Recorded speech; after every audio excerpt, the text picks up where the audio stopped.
Put it up.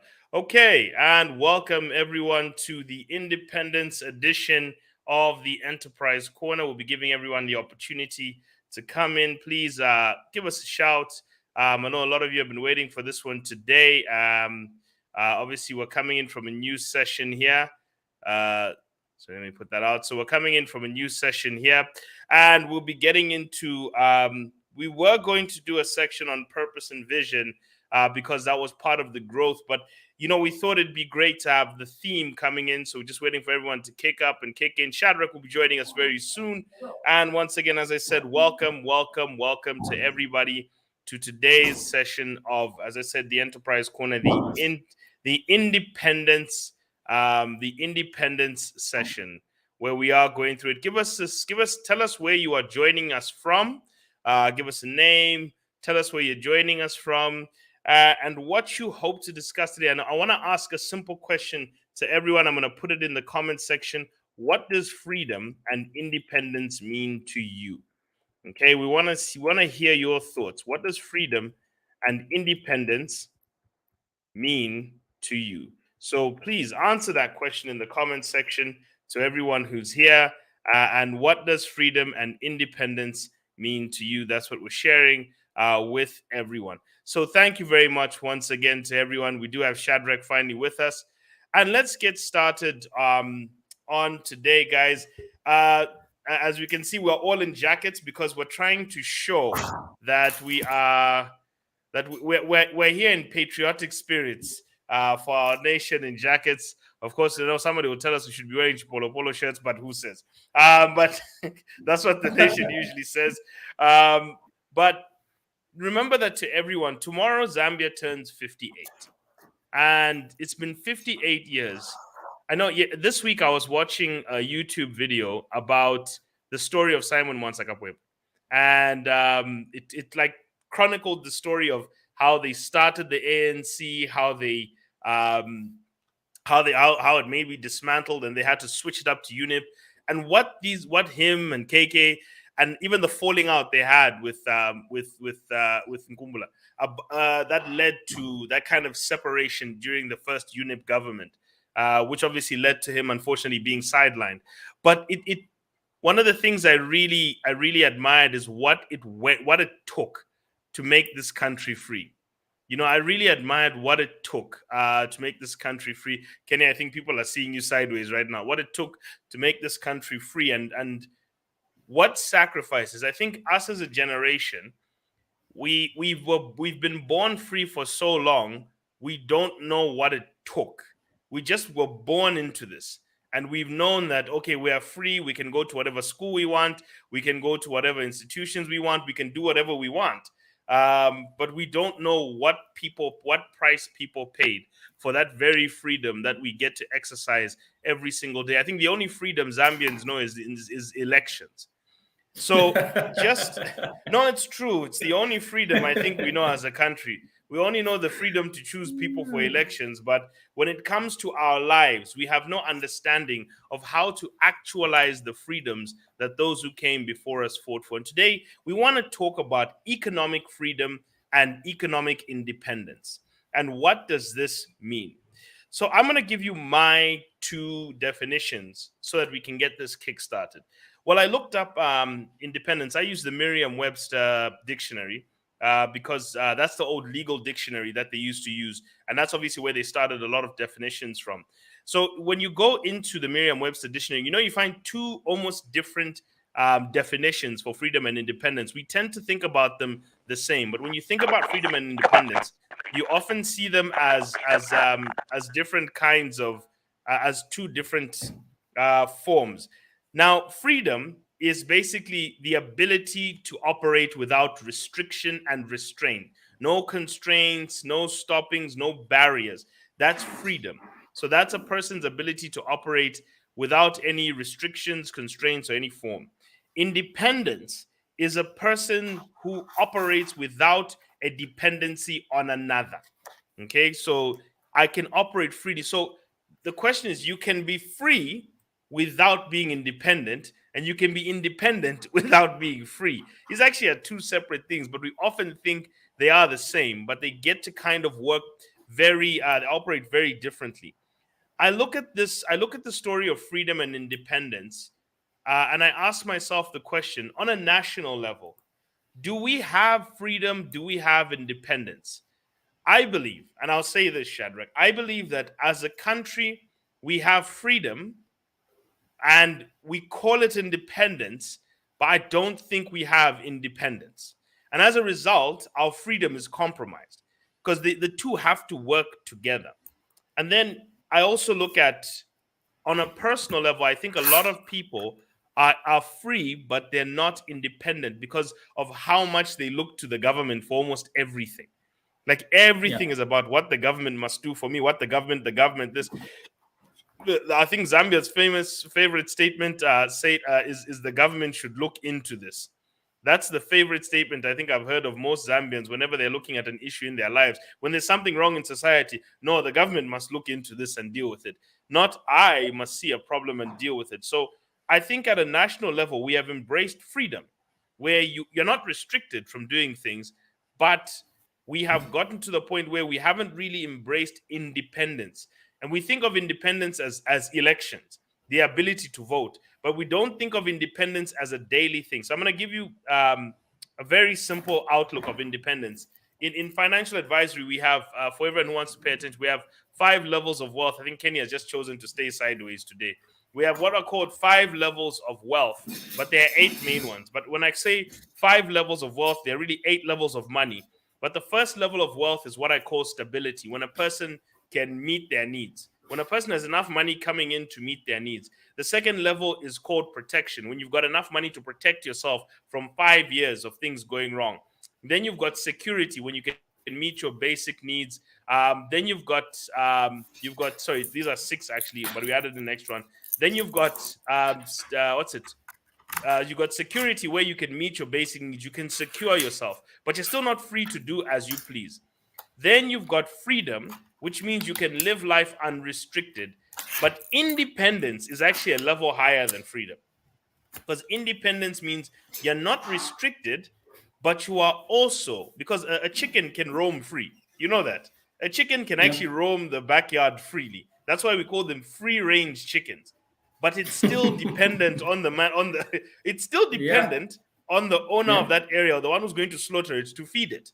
So it's free Yeah. to move around, but dependent on the farmer. So have you noticed that in its freedom, it doesn't stray far from the farmer? Chickens don't stray far from the farmer because of their dependency. So people have actually understood, and this was a beautiful analogy that I understood about the new movement, is that though we have our freedom, they made sure they called it independence. Though we have our freedom, what they've given us is freedom without independence. We're not independent of the global economy. We're not independent of our colonials. We're dependent on everyone.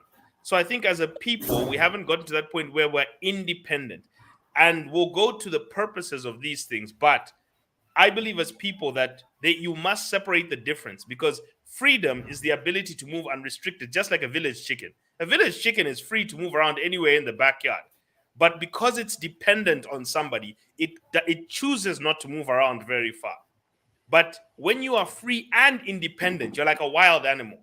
You can go wherever you want. A lion is free and independent because it does not depend on someone to feed it. It finds its own food and it's free to roam wherever it is. But a lion that's in a zoo, and I remember there was a picture put up once of a lion in a zoo and a lion outside. I know I've done a long intro here, but it asks, which one would you rather be? There was this lion on a hill and a lion in a zoo. And they said, this one in the hill, it's got free healthcare, it's got a free bed, it's given 3 meals a day, but it has to accept a cage. While the other one is free roaming, but it has to find. So the question is, what do you want as people? Do you want the freedom, just freedom, or do you want independence where you choose how your life goes? Because one is about barriers, the other one is about independent agency, individual agency to make choices. That's my choice. And welcome to everyone on this conversation about this. Shadrick, I know that we've gone in long, but let's talk today about the beginning of freedom and independence at a national and personal level. And I've given my thoughts on it. Wow, fantastic. So you've given a very good analogy, and I would like to go back to to audit, partly because in audit there's a statement called independence. And independence is extremely one of the most important concepts about auditors. As an auditor, we're expected to be independent, but not just independent on paper, but independent in behavior as well. All right. So what that means, it means that if the shareholders, the people that have hired you to come and audit their company, they suspect even a bit that you're not being independent, your opinion as an auditor is as good as useless. This is why it is not a good idea for you, the auditor, to be found eating in Shima with the directors of the company you're auditing. Not that it's a bad thing, but because the owners of the business, the shareholders, would think that you've been compromised. You're not independent. All right. So independence has got to be seen in your behavior, not on documents. All right. So now, when we look at our situation as Zambia, Zambians, we have the freedom. All right. We have the freedom to move around, but we don't have the independence that requires that we need to be empowered, to be less dependent on the government, less dependent on CDF, less dependent on politicians. This is why even our institutions, they have the freedom to make decisions, to issue statements, but they lack the independence to be able to decide on their own. Now, in accounting, Munyumba and Ken, you're gonna find this very interesting, partly because we say independence also means being able to decide without any undue influence, right? Without anybody coming through any invisible hand. If you see our institutions in this country, they have the freedom to issue statements, but they lack the independence to act on their own. All right. And in the near past, the nation has seen with sadness the tale of events in Kabushi and Kwacha. We are not politicians, but we can all see that that is a total, expression of the lack of independence in our institutions. So yes, we are free. We have the freedom, but we have the independence. No way. We have no independence. We are far from it. We are still lagging. This is why anybody can just wake up and begin to ask what to do. We clap for them because we lack that independence to do things for ourselves. The time will start being independent in our behavior, all right? Being independent in how we source for finance, being independent in how we invest, then you're going to say we have the independence. Right now, look at our minds. Our own minds, we are still struggling to run our own minds because someone else has a grip on our minds. We don't have the economic independence that is required for us to push our production and to create the jobs that we need. So I think, Numba, you're right when you say a chicken has got the freedom to move around the yard, roam around the yard, but it's dependent upon the farmer. Because once the farmer is going to get that chicken and slaughter it, that's where we are, Zambians. We have the freedom to make statements, but look at where we are. It's like the chicken and the farmer. We are like Zambia and the IMF, Zambia and the World Bank, all right? We are like roaming around, but anytime these guys can just put a grip and then we are done. Done. Even So China, Zambia and China. just China. See, everyone, yeah. It's anyone who has control over Zambia, South Africa, anyone can just say, this is where you're going. Yeah. And it's, Shadrick, I love what you just said. Independence is seen in your behavior, not on documents. We have freedom by our constitution. We have freedom by our laws, but we have no independence because of the way we behave. And there's something else you said here, the ability to make decisions without influence. What decision, what economic decision can Zambia make without a foreign investor, without a foreign power, be it east or west? What independent decisions are we making when you read our budgets, read ourselves, and even down to the household? How many people can make education decisions for their children without the government saying?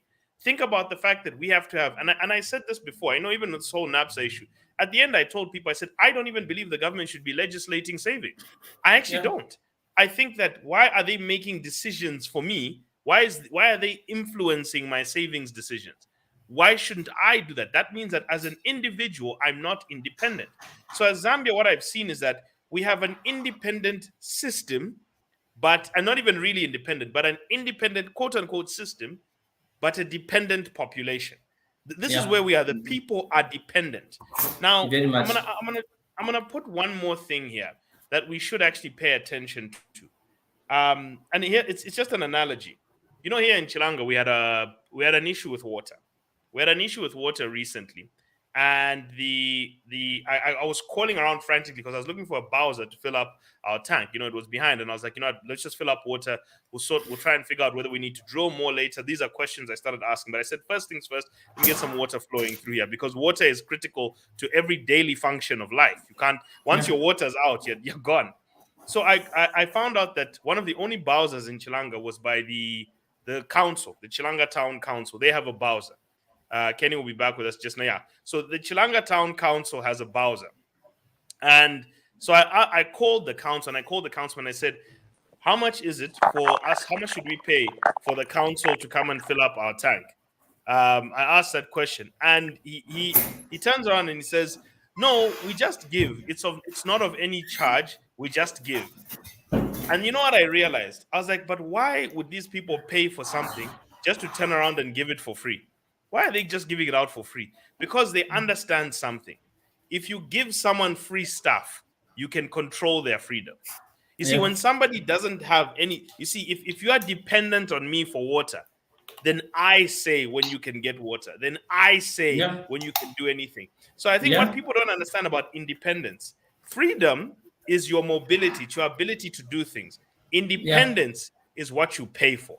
What you are able to pay for without anybody else coming in and getting involved, that is independence. So can we run our business budgets without the influence of outsiders? Can we run household budgets without the influence of the government? Can we run our economy without the influence of outsiders? That is independence, without the input of outsiders. So this was a man, I understood the political importance of not charging for that water. Not charging for it means he could dictate when you get your water. Yes, and you are at his mercy. So what I chose to do is I just found someone else who was delivering water, and I got them myself, because I said I'd rather have my independence than be dependent on a politician. That's not going to happen for me. I would rather, and I understand, yes, it's a privilege by the work that I've been doing, but yes, I would rather have my independence than be dependent on a politician for my life, because I understand that if a politician can control your water, they can control your life. And that is what you need to understand, is that you can be free. There are some places where you can even let the prisoner walk.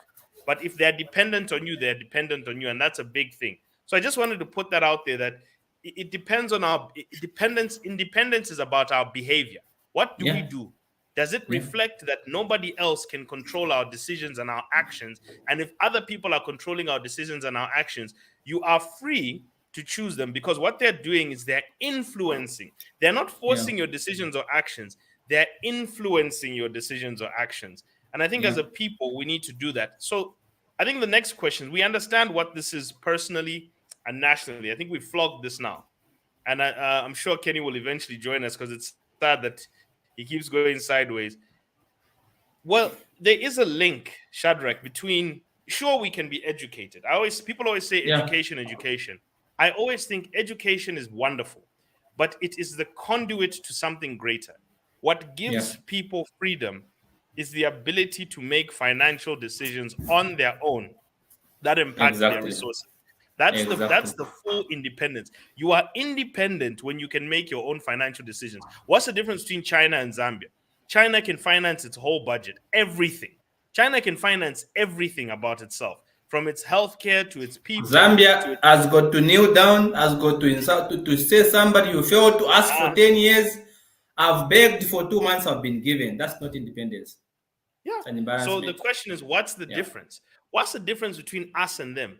And I think, Shadrick, the issue is they have pursued economic agency. They control their own production of things. They produce their own things. They produce their own food. They produce their own electronics. They produce everything for themselves.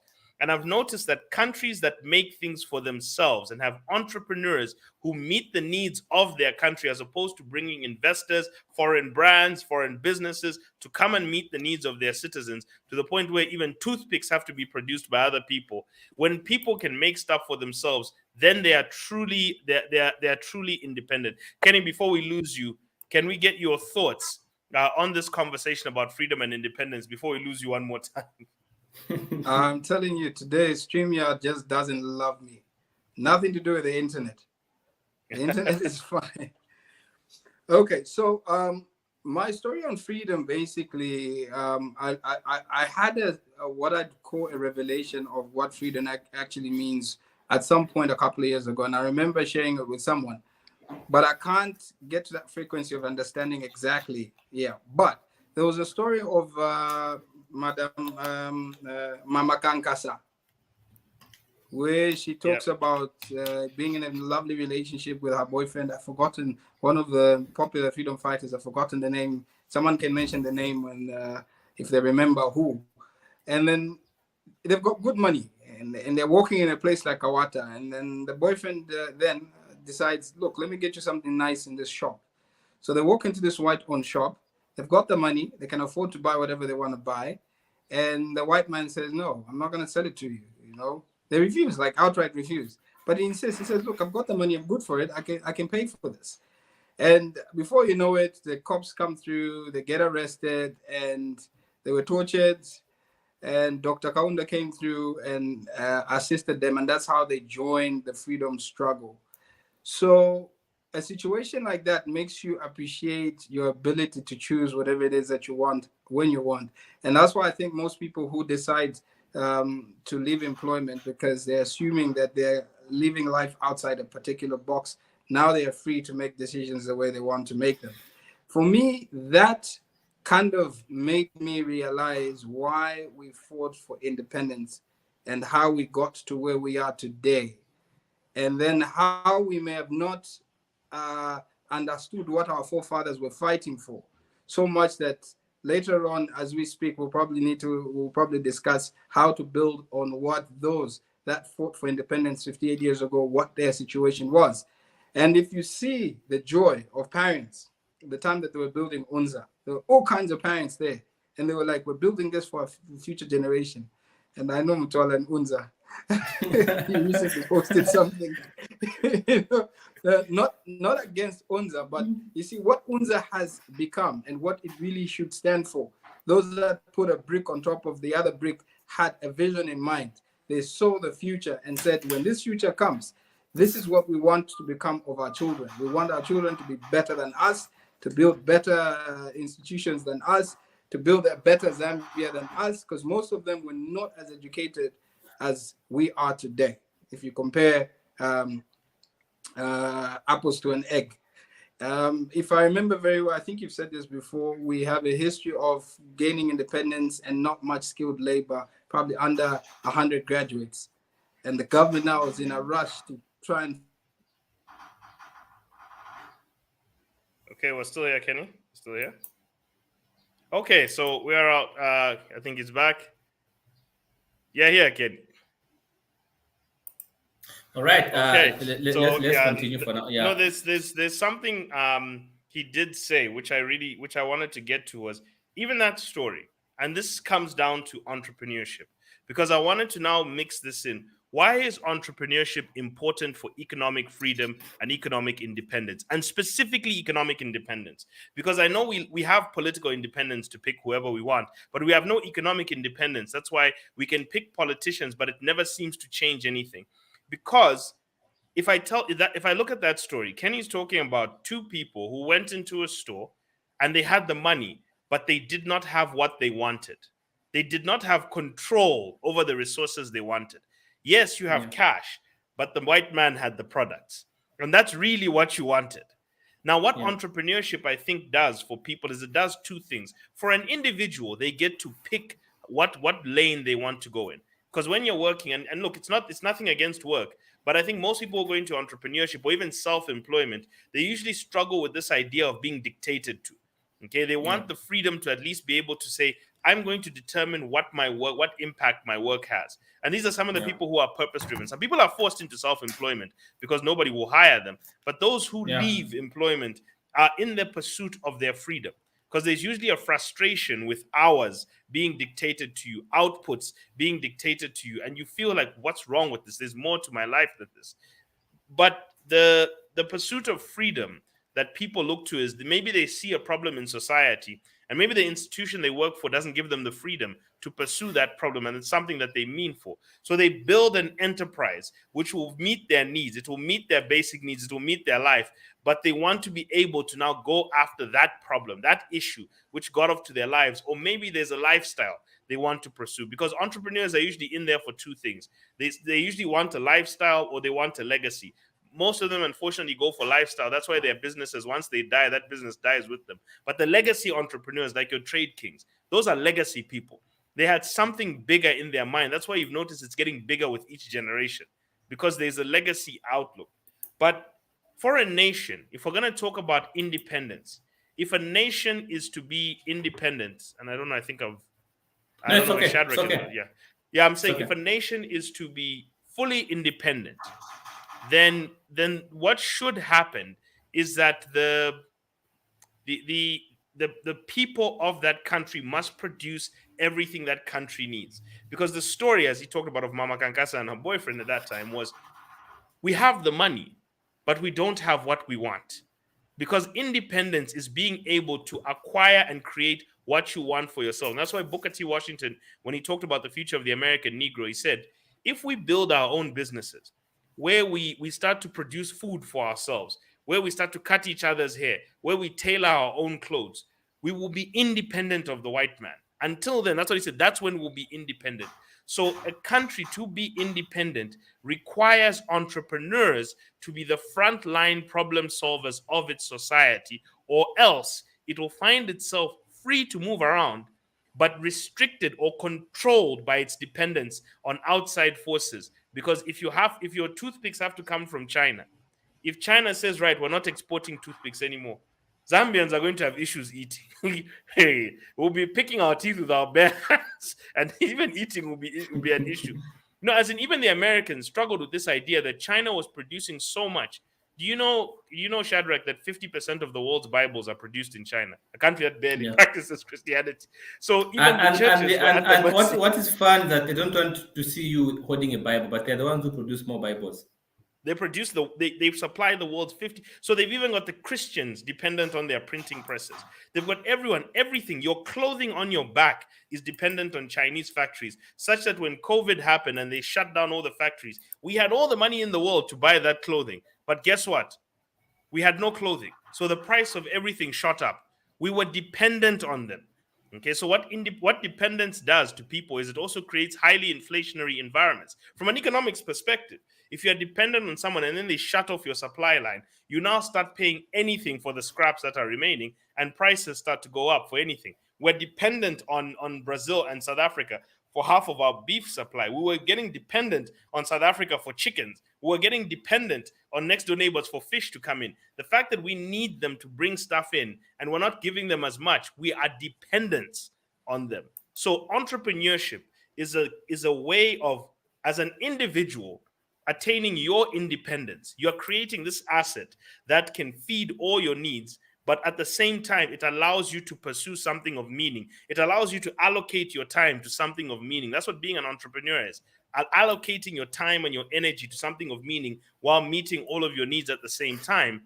But for a nation, it's what gives the country independence. When you have a lack of entrepreneurship, or as Zambia is, when you're only 0.5% or 0.4% of the population are entrepreneurs, are employers. That's what we mean by entrepreneurs, employers. When a small percent of the population are employers, then who's going to employ the country? Who's going to employ the 9 million working people or the 9 million working age people when you've got less than 100,000 employers? Because now you're dependent on feeding programs, nutrition programs. You're now dependent on all sorts, because you haven't built entrepreneurship to meet those needs, to one, create jobs, and two, create products. Because that's what entrepreneurs do. They create jobs and they create products to meet the needs of people, which takes away the dependency of people. That's my view on why it's critical to have a very strong domestic, not just businesses, domestic entrepreneurship base to be able to attain true independence as a country. That's very true, Mnyumba. I've always felt that as a nation, I think we've done poorly. Maybe it has got to do also with our political system. It appears to me that we enjoy being controlled a lot. That's just the way it looks like. Look at the late Magufuli from Tanzania. That man refused to be controlled. This is why Tanzania moved from a lower income country to a middle income country. Why? Because the president took it upon himself. So you know what? Enough was enough. Let's make our own money. Let's make our own economic decisions. And Tanzania today and Zambia can't be compared. Look at Libya. Libya and Zambia in 1964. Zambia was the second richest country in Africa. Today, Zambia is one of the poorest countries in Africa. What is the difference between Zambia and Libya? It's because Libya decided to take their own economic decisions in their own hands. Gaddafi refused to be controlled. He refused to be dependent upon other people. And do you know, but people in Libya, for years, they never knew what rent is. They never paid rent. When Gaddafi was, after Gaddafi died and was kicked out of office, that's when people started knowing what it means to pay rent. They miss him dearly. They say, you know what, we didn't know what we did with that man. Why? Because he understood something. He knew that, it's like what you said, whoever controls your water can control your life. All right? Because he controls when you're going to drink water, and you need water to survive. So if we can, as a nation, begin to look for ways of empowering ourselves, and this is why I was catching feelings when I saw the budget. I still remember this statement as if it was yesterday. The Minister of Finance was asked, you and I were there in that dinner. He was asked, sir, why have you given holidays to mines and you decide to charge, you regulate your own SMEs? He said, you know what, if we overtax our mines, our investors, they're going to run away. Do you know what he was saying? He was saying that, you know what, guys, we depend on these people. Yeah. If we piss these people off, we are done. That's what he was saying. Now, imagine the owner of the mine sitting somewhere watching the Minister of Finance say, if we overtax these guys, they're going to run away. What is he thinking with his friends? He's laughing that these people depend on me. All right? They can't tamper with me because they know if I leave, their country is going to be shaken. So it is because of that mentality. We don't think we are good enough to make our own economic decisions. This is why we are being controlled left, right, and center. And it is because of that even these things of unnecessary human rights, we embrace it. Why? Because it's like you can't bite the finger that is feeding you. All right? Mm-hmm. So the finger that feeds you decides what to do. It's like big buyer. People that drink, they say when a big buyer starts to dance, you dance with the big buyer. The big buyer smiles, you smile with the big buyer. That's the kind of economy we have. We laugh at the jokes of the big buyer, we dance with the big buyer, and we clap for the big buyer, even though the big buyer is wrong. And this is the mentality we need to run away from. And this mentality, remember, sadly, as a person that does family finance, I'm going to tell you, it has also entered homes. Yeah. Lack of economic independence. It has entered people's homes. You find that the husband and the wife, they say they love each other, they are posting each other on Facebook every single time, looking good, they're on vacations, but ask them their financial life. It is totally the opposite of the love they say they have for each other. So this same trend of lack of economic independence, even in homes, a lot of husbands have not given their wives economic independence. They are still dependent upon the dad. There's no minimum dad. There's no, it is not there. So it has affected also our homes. But because this is what we see, our government does the same. People that control economy does the same. So even in our homes, it has entered. There is no economic independence. People have got the independence. For example, the wife can cook what she wants to cook, right? Maybe she can eat what she wants to eat, but she can't spend the money she wants to spend because this is not to mean that you have to be able to misuse. No, but a lot of people have got no economic independence, even in homes. So it's a sad reality, really, Mnyumba, that you say that, it's like you say, I love you so much, my friend, and you have a lot of money as a husband, but your wife can't use it. Your money is your money, all right? If she wants to buy something, she has to ask you, but she has the freedom to cook, but she doesn't have the freedom to spend, all right? That's where we are as a nation. We have the freedom to move around, to issue statements, like other institutions that we are able to see. They're able to issue statements, but they can't think on their own. So even serious institutions, they also like independence. So it is a thing that has infiltrated the whole system, starting from economic independence, how we operate, how we look at things, how we behave. So it's a thing, it's a cancer. It's a cancer. And my concern, I think, more than anything, is it's become normalized. And politicians, I really look. Let me just be honest with you. One of the reasons I don't really expect much from them. I'm just being honest with you. It's a very sleazy profession that unfortunately it's affected. Like anybody who goes in there, that's one of the reasons I can't do it. It's a very, your soul has to be in a different place when you start going into that profession, because you have to be okay with just lying to anybody who you feel like half the time. Now, my concern is how much, like you've pointed out, how much this happiness with lack of economic independence has been. How okay guys are. Even that situation, Shadrick, of people being okay being a mooch off a big buyer. Okay? That's my biggest concern I've seen with people. And as us, I think that what we need to start looking at is, and I'll go through all of this when it comes to financial freedom and independence, but the first step is to create your own wealth base. One of the things that I've noticed about countries that become economically independent is they create an independent wealth base. And I think somebody has written here, so as a country, how can we gain financial freedom and independence because we depend on Western aid for us for financial assistance? The simple step is make your own businesses and start them from scratch. Mark Cuban was in a video once, and everyone is saying access to capital, access to capital. Mark Cuban was in a video where he's being interviewed. And Mark Cuban started a business from nothing, people. That guy started his businesses from nothing. And he said this. He said, and I'm sorry for the language, people, but that's what he said. He said, if you start a business with a loan, you're a moron. And he said the reason is you're taking on a fixed obligation to pay that loan back based on variable income. You don't even know what's on the sales side of it.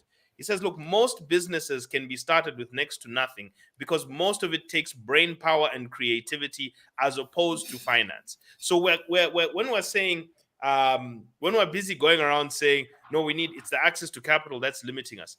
If the access to capital was the problem, and I'm being honest with you, if access to capital was the number one problem to entrepreneurship not being big enough, then can you explain citizens' economic empowerment to me? Can you explain the failures of citizens' economic empowerment to me? Over the many years that we've distributed money to people, if access to capital was the real issue that was holding back entrepreneurship in this country, then explain why we only have a 27% collection rate from citizens' economic empowerment businesses.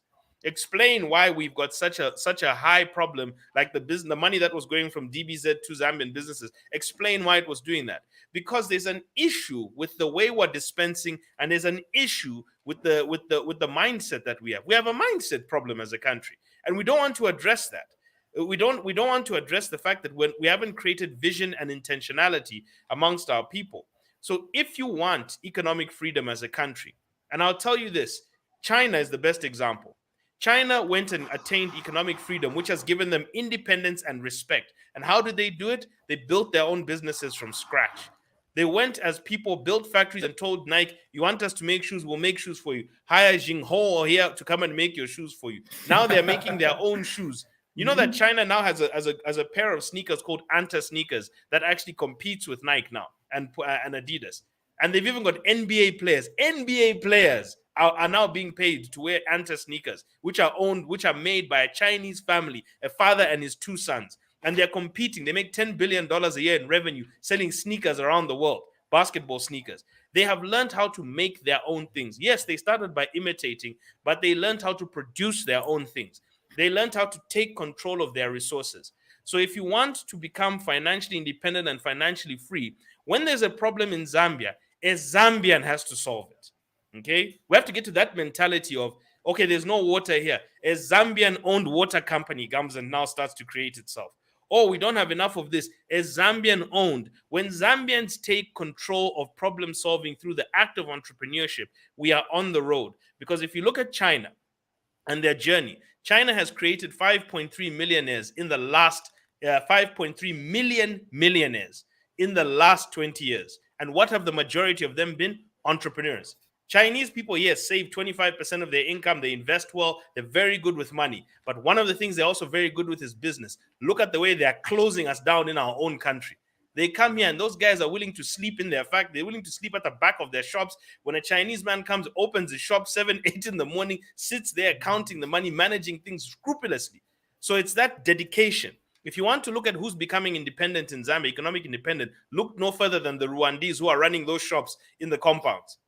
The Rwandese are moving into the middle class faster than any other group I've seen. Why? Because they open their shop at what time and they close their shop much later. Rwandese open a shop at 6 in the morning, close it at 22 hours because they're determined to make that money and they're determined to build their own way. The Rwandese, you are busy crying about, no, we have to get loans for cars. We need our NAPSA to buy cars. Rwandese refugees who came here with nothing but the shirts on their back are now owning cars.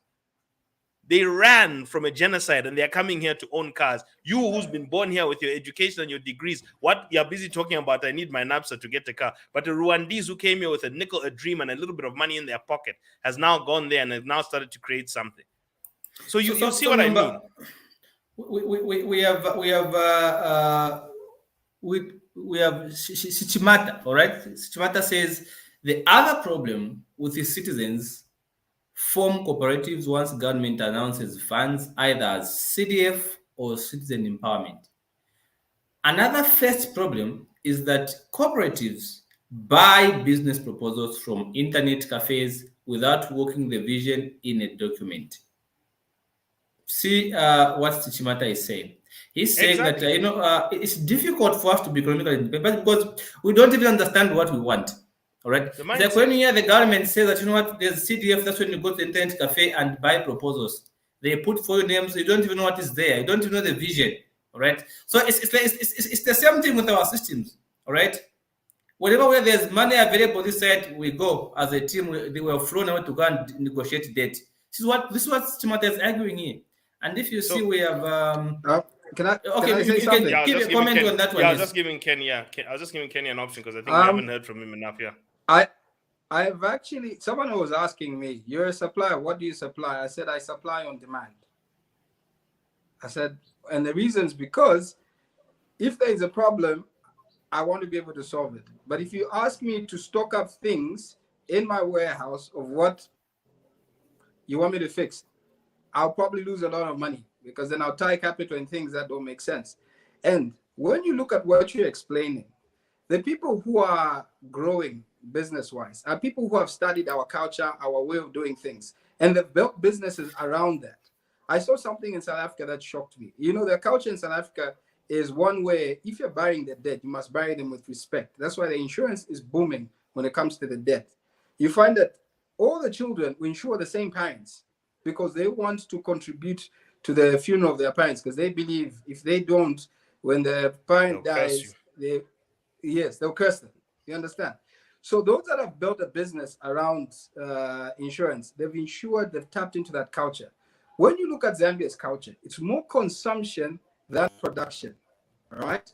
It's more consumption than production. And that's why when the time came to let go of means of production, we just threw them away for next to nothing. You understand? We threw. But can just one point there. Should we not change our culture? Is that not a culture that should change? If we truly want independence, should we not ascertain a change of culture? I mean, culture is not bedrock. I mean, you can change these things as society, but I'm just saying, should we not be going down that route? Yeah. You can enhance it. To become more productive. That's what I mean. Yeah, you can enhance it. Yeah. That's why you see, when you look at the culture in government institutions when it comes to service delivery, it's totally different from private sector. There's a certain level of efficiency that private sector has that you will find rare and almost impossible in terms of service delivery in state-run institutions. They deliberately fail to allow corruption to thrive. And we need to realize that corruption is an economy on its own. It's a system that feeds on itself. So people who deliberately make a whole entire business like a lime factory in Roma fail, okay? Or because you want to bring in an investor, come and buy it so you get your 10%. You're selling your birthright. And whoever supported the 10% principle killed this. Because now the people of today are people who sold the future of this nation for a 10% commission. Just for them to have. All right, I think you can take it Kenny, up. I think we're very bad feedback from Ken. Yeah, unfortunately, Kenny, we're now losing you, unfortunately. So I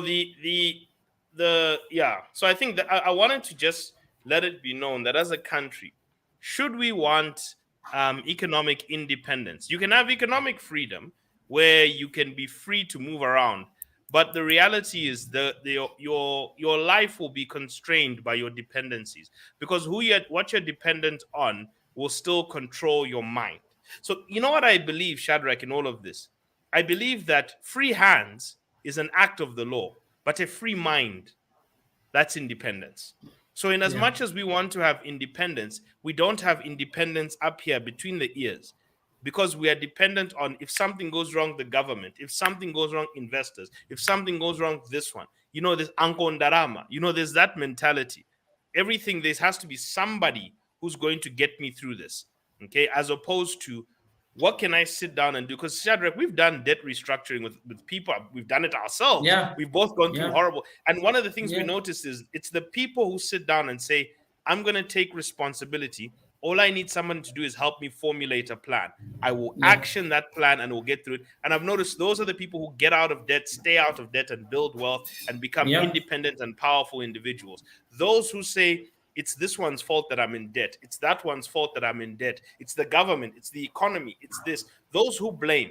If you want to get out of being dependent, stop blaming others. You have to take responsibility, even if you didn't inflict the pain on yourself, or even if it wasn't inflicted. You have to take responsibility, because responsibility is having the power and influence to enact the solution. It is not the Yeah. blame, okay? That's what everyone thinks. Everyone thinks taking responsibility for something is about taking the blame for it. Taking responsibility. I didn't cause the financial problems of Zambia, but I'm taking the responsibility to try and fix it. It doesn't mean I caused it. I didn't make everyone financially illiterate. I didn't make everyone not think right about money, but I've taken the responsibility because it's a problem I feel strongly about. So you can take responsibility for things without assuming blame. So I think I think one of the problems culturally in Zambia, I've seen a lot, is that people don't want to take responsibility for things, because then it means you assume blame for the problem. It's your fault. That's why you're doing it, because we have this guilt system. So if you fix something, it's your fault. Even if something happens to you and it's not your fault, you still have the ability to take responsibility, because I remember Pastor Gregory Dikau said this. He said, responsibility is not blame. He said, it's actually, the meaning is actually in the word. It's the ability to make a response to the problem. Okay? It's your ability to choose your response and to act in the way that you think is the best for this. That is responsibility that a person needs to take. So I think putting that down, Shadrach, I think the main thing I wanted to get from this is, we need to have a culture of taking responsibility, even if you find, I remember Wisdom I was talking about the head of Nando's once, and the guy found papers on the floor outside. This is the CEO, the guy who owns Nando's, like Nando's globally. So he was there Yeah. picking it up. As they're picking up papers, and he said he found the guy outside. He's like, "What's going on?" He's like, "Why are you picking up the papers?" He's like, "Because me, if I was the boss, I'd be saying, guys, pick up papers." And he said, the customer will not care who picked up the papers. All they'll care is that the place is clean when they're eating. This is Yeah. my establishment. I may have not thrown these papers on the ground, but it's my responsibility to ensure that the customer has a good eating experience. Now, who Shadrach in this country has that mindset? Remember, we have a problem here, and I think the lack of taking responsibility, and this has been seen. Remember, in the way we treat our citizens, it's like we are being babied a lot by our governments. And I'm gonna say this in its strongest terms possible. Look at the budget, just for example, Mnyumba. We have CDF, social cash transfer. We have all these things, cash, which was feasible. All these mechanisms are simply meant to dish out money to people who can't even use it well. We can't be economically independent if we keep dishing out money to people. We have to fish with people. We have to teach people how to fish. All right, like you are saying, remember, we did not cause any problem when it comes to financial literacy. But what have we done? We are contributing to in our own small way to ensure that we have a nation that is financially informed. All right, people are able to make sound financial decisions.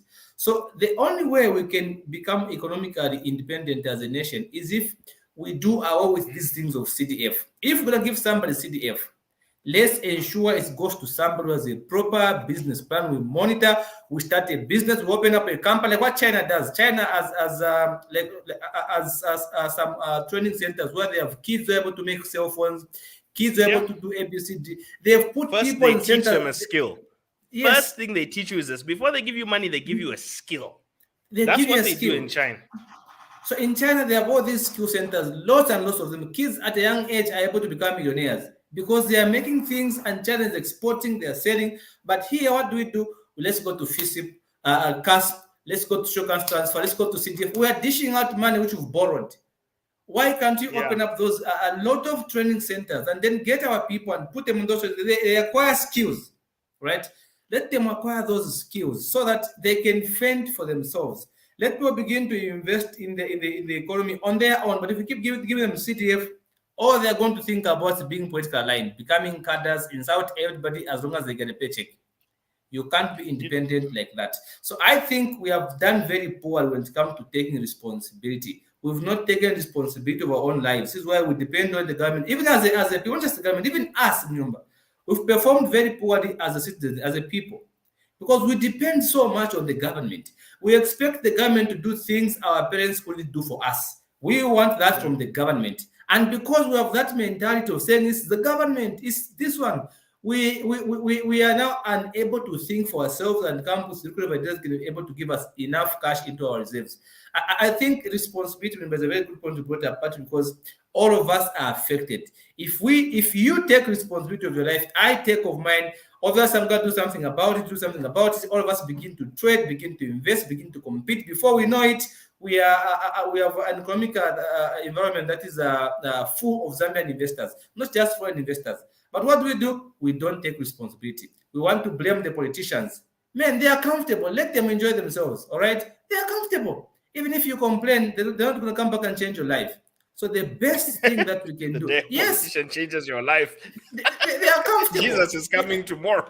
Yes, and it's not their job to come and change your life. Their job is simply to get what is called an enabling environment. Once they do that, man, you are on your own. Suit yourself. So the best you can do as a citizen that wants to see an economically independent nation is to begin to participate in the economy. How do you begin to participate? Can you begin to formulate ideas? Can you begin to acquire knowledge, acquire skills, do something, all right? Look at Mbendai. We are using our skill, all right, to benefit ourselves. We don't go to bother politicians and say, can you give us money? Give us CDF. No. I refuse to take free water from a politician because I use my economic skills for it. Yes.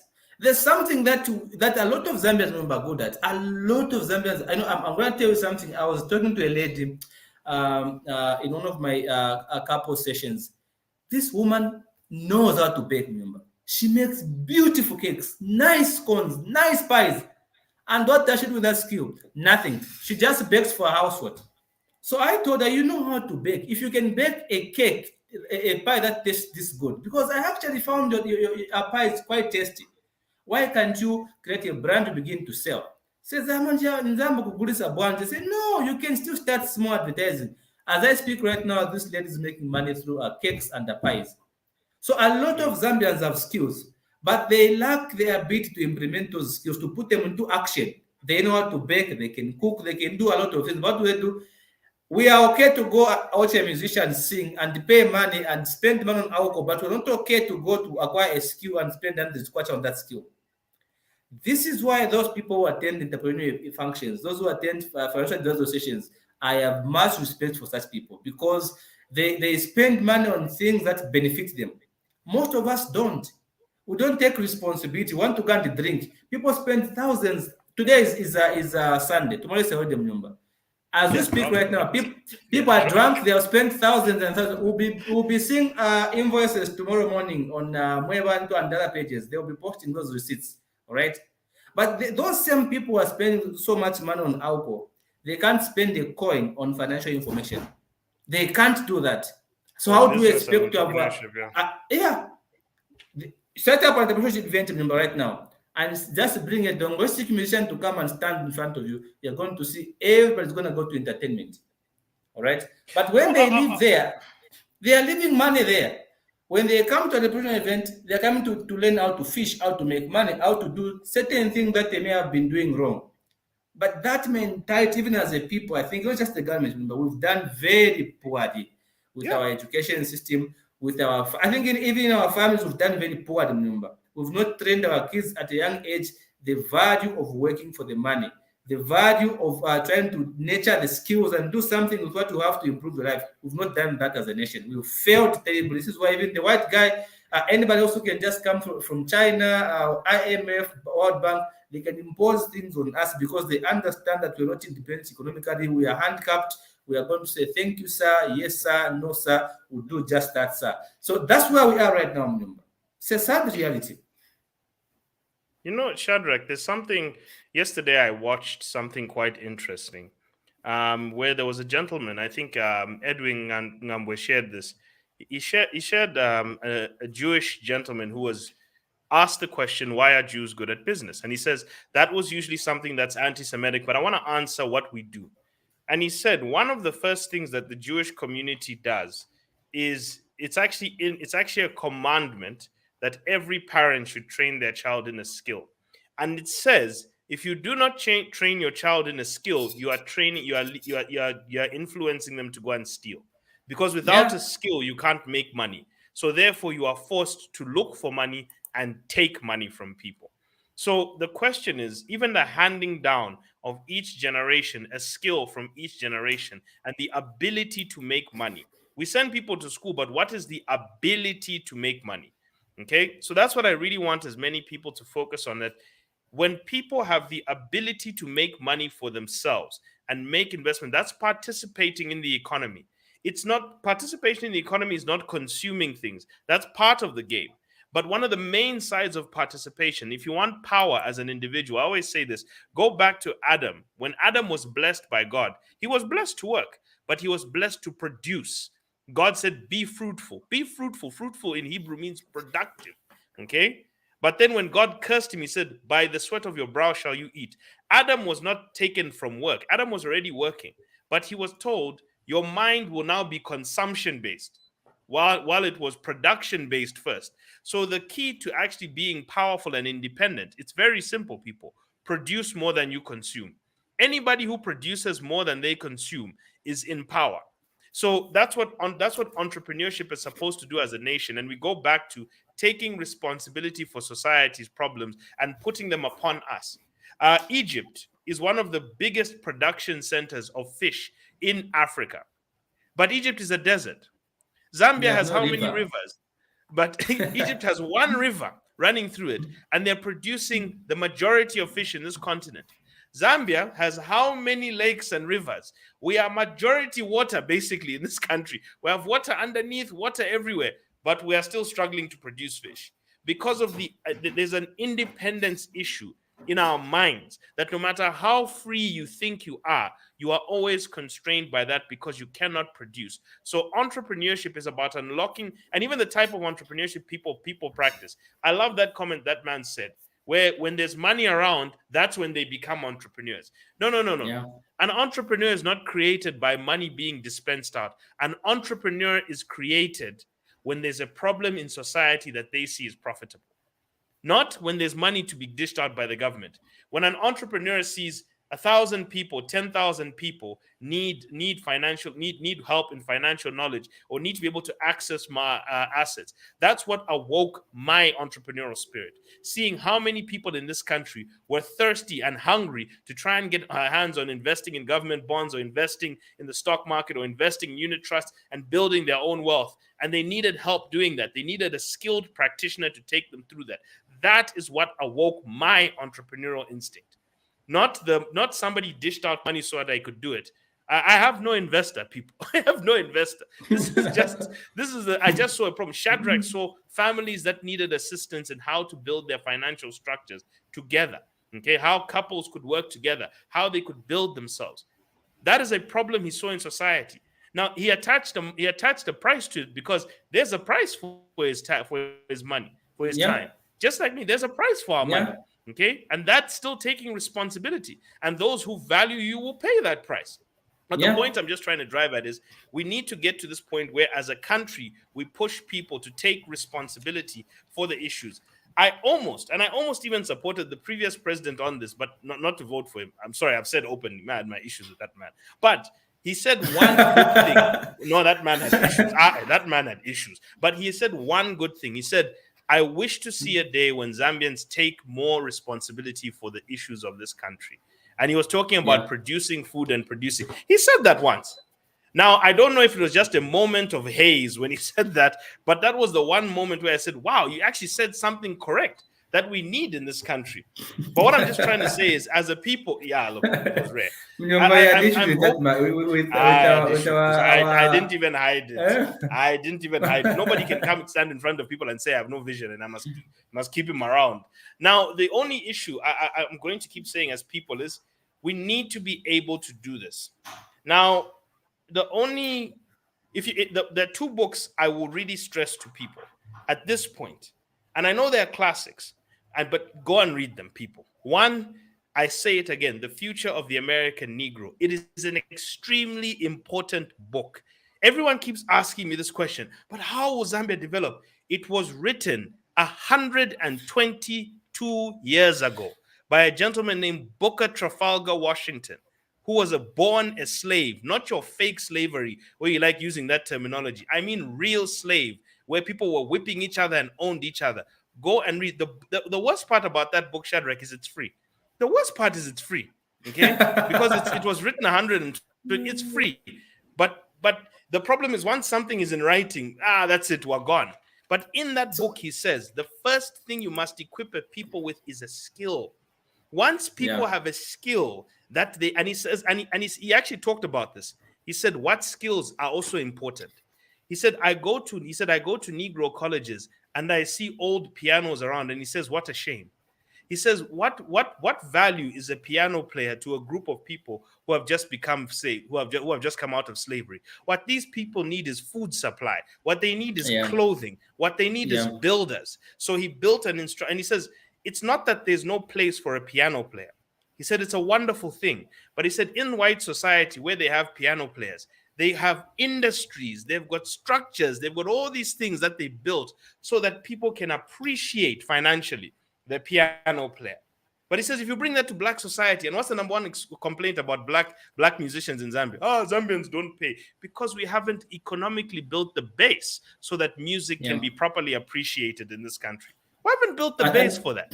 And remember, talking about skills, I think even last time I did mention that we have a problem with the skills. I think we need to also include this in our curriculum, where we teach people the difference between a skill and the talent, because sometimes we confuse a skill for a talent. All right, they are very two different things. A skill, you can acquire it. All right, a talent is more of a gift.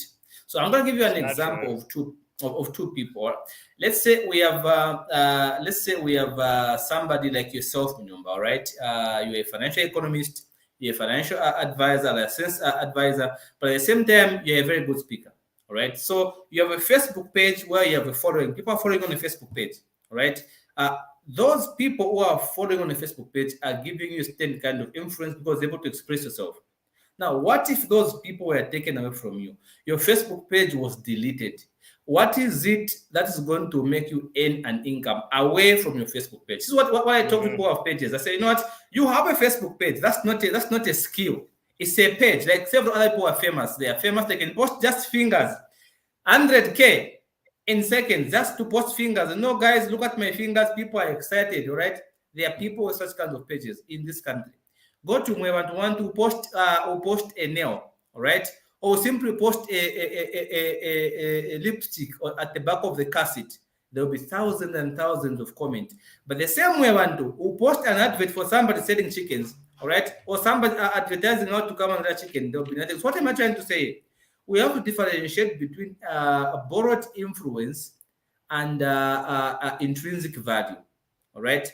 So there's what we call borrowed value. For example, I have a Facebook page it's giving me borrowed value. If that page was deleted by Facebook, what else do I have right now that someone cannot take away from me that can make me earn an income? That is a skill. Munyumba can speak, yes. He has a page, yes. This is broad value. But what is it that about him that even without his Facebook page, he can stand on his own and earn a living? Exactly. He has a skill.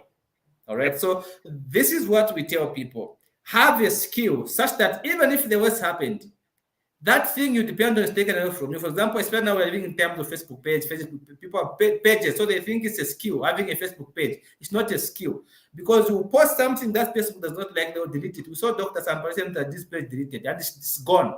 All right, it's gone. So aside from that Facebook page, what else does he have that can make him stand out? He's a qualified doctor. Right now, he's working somewhere. Have you seen?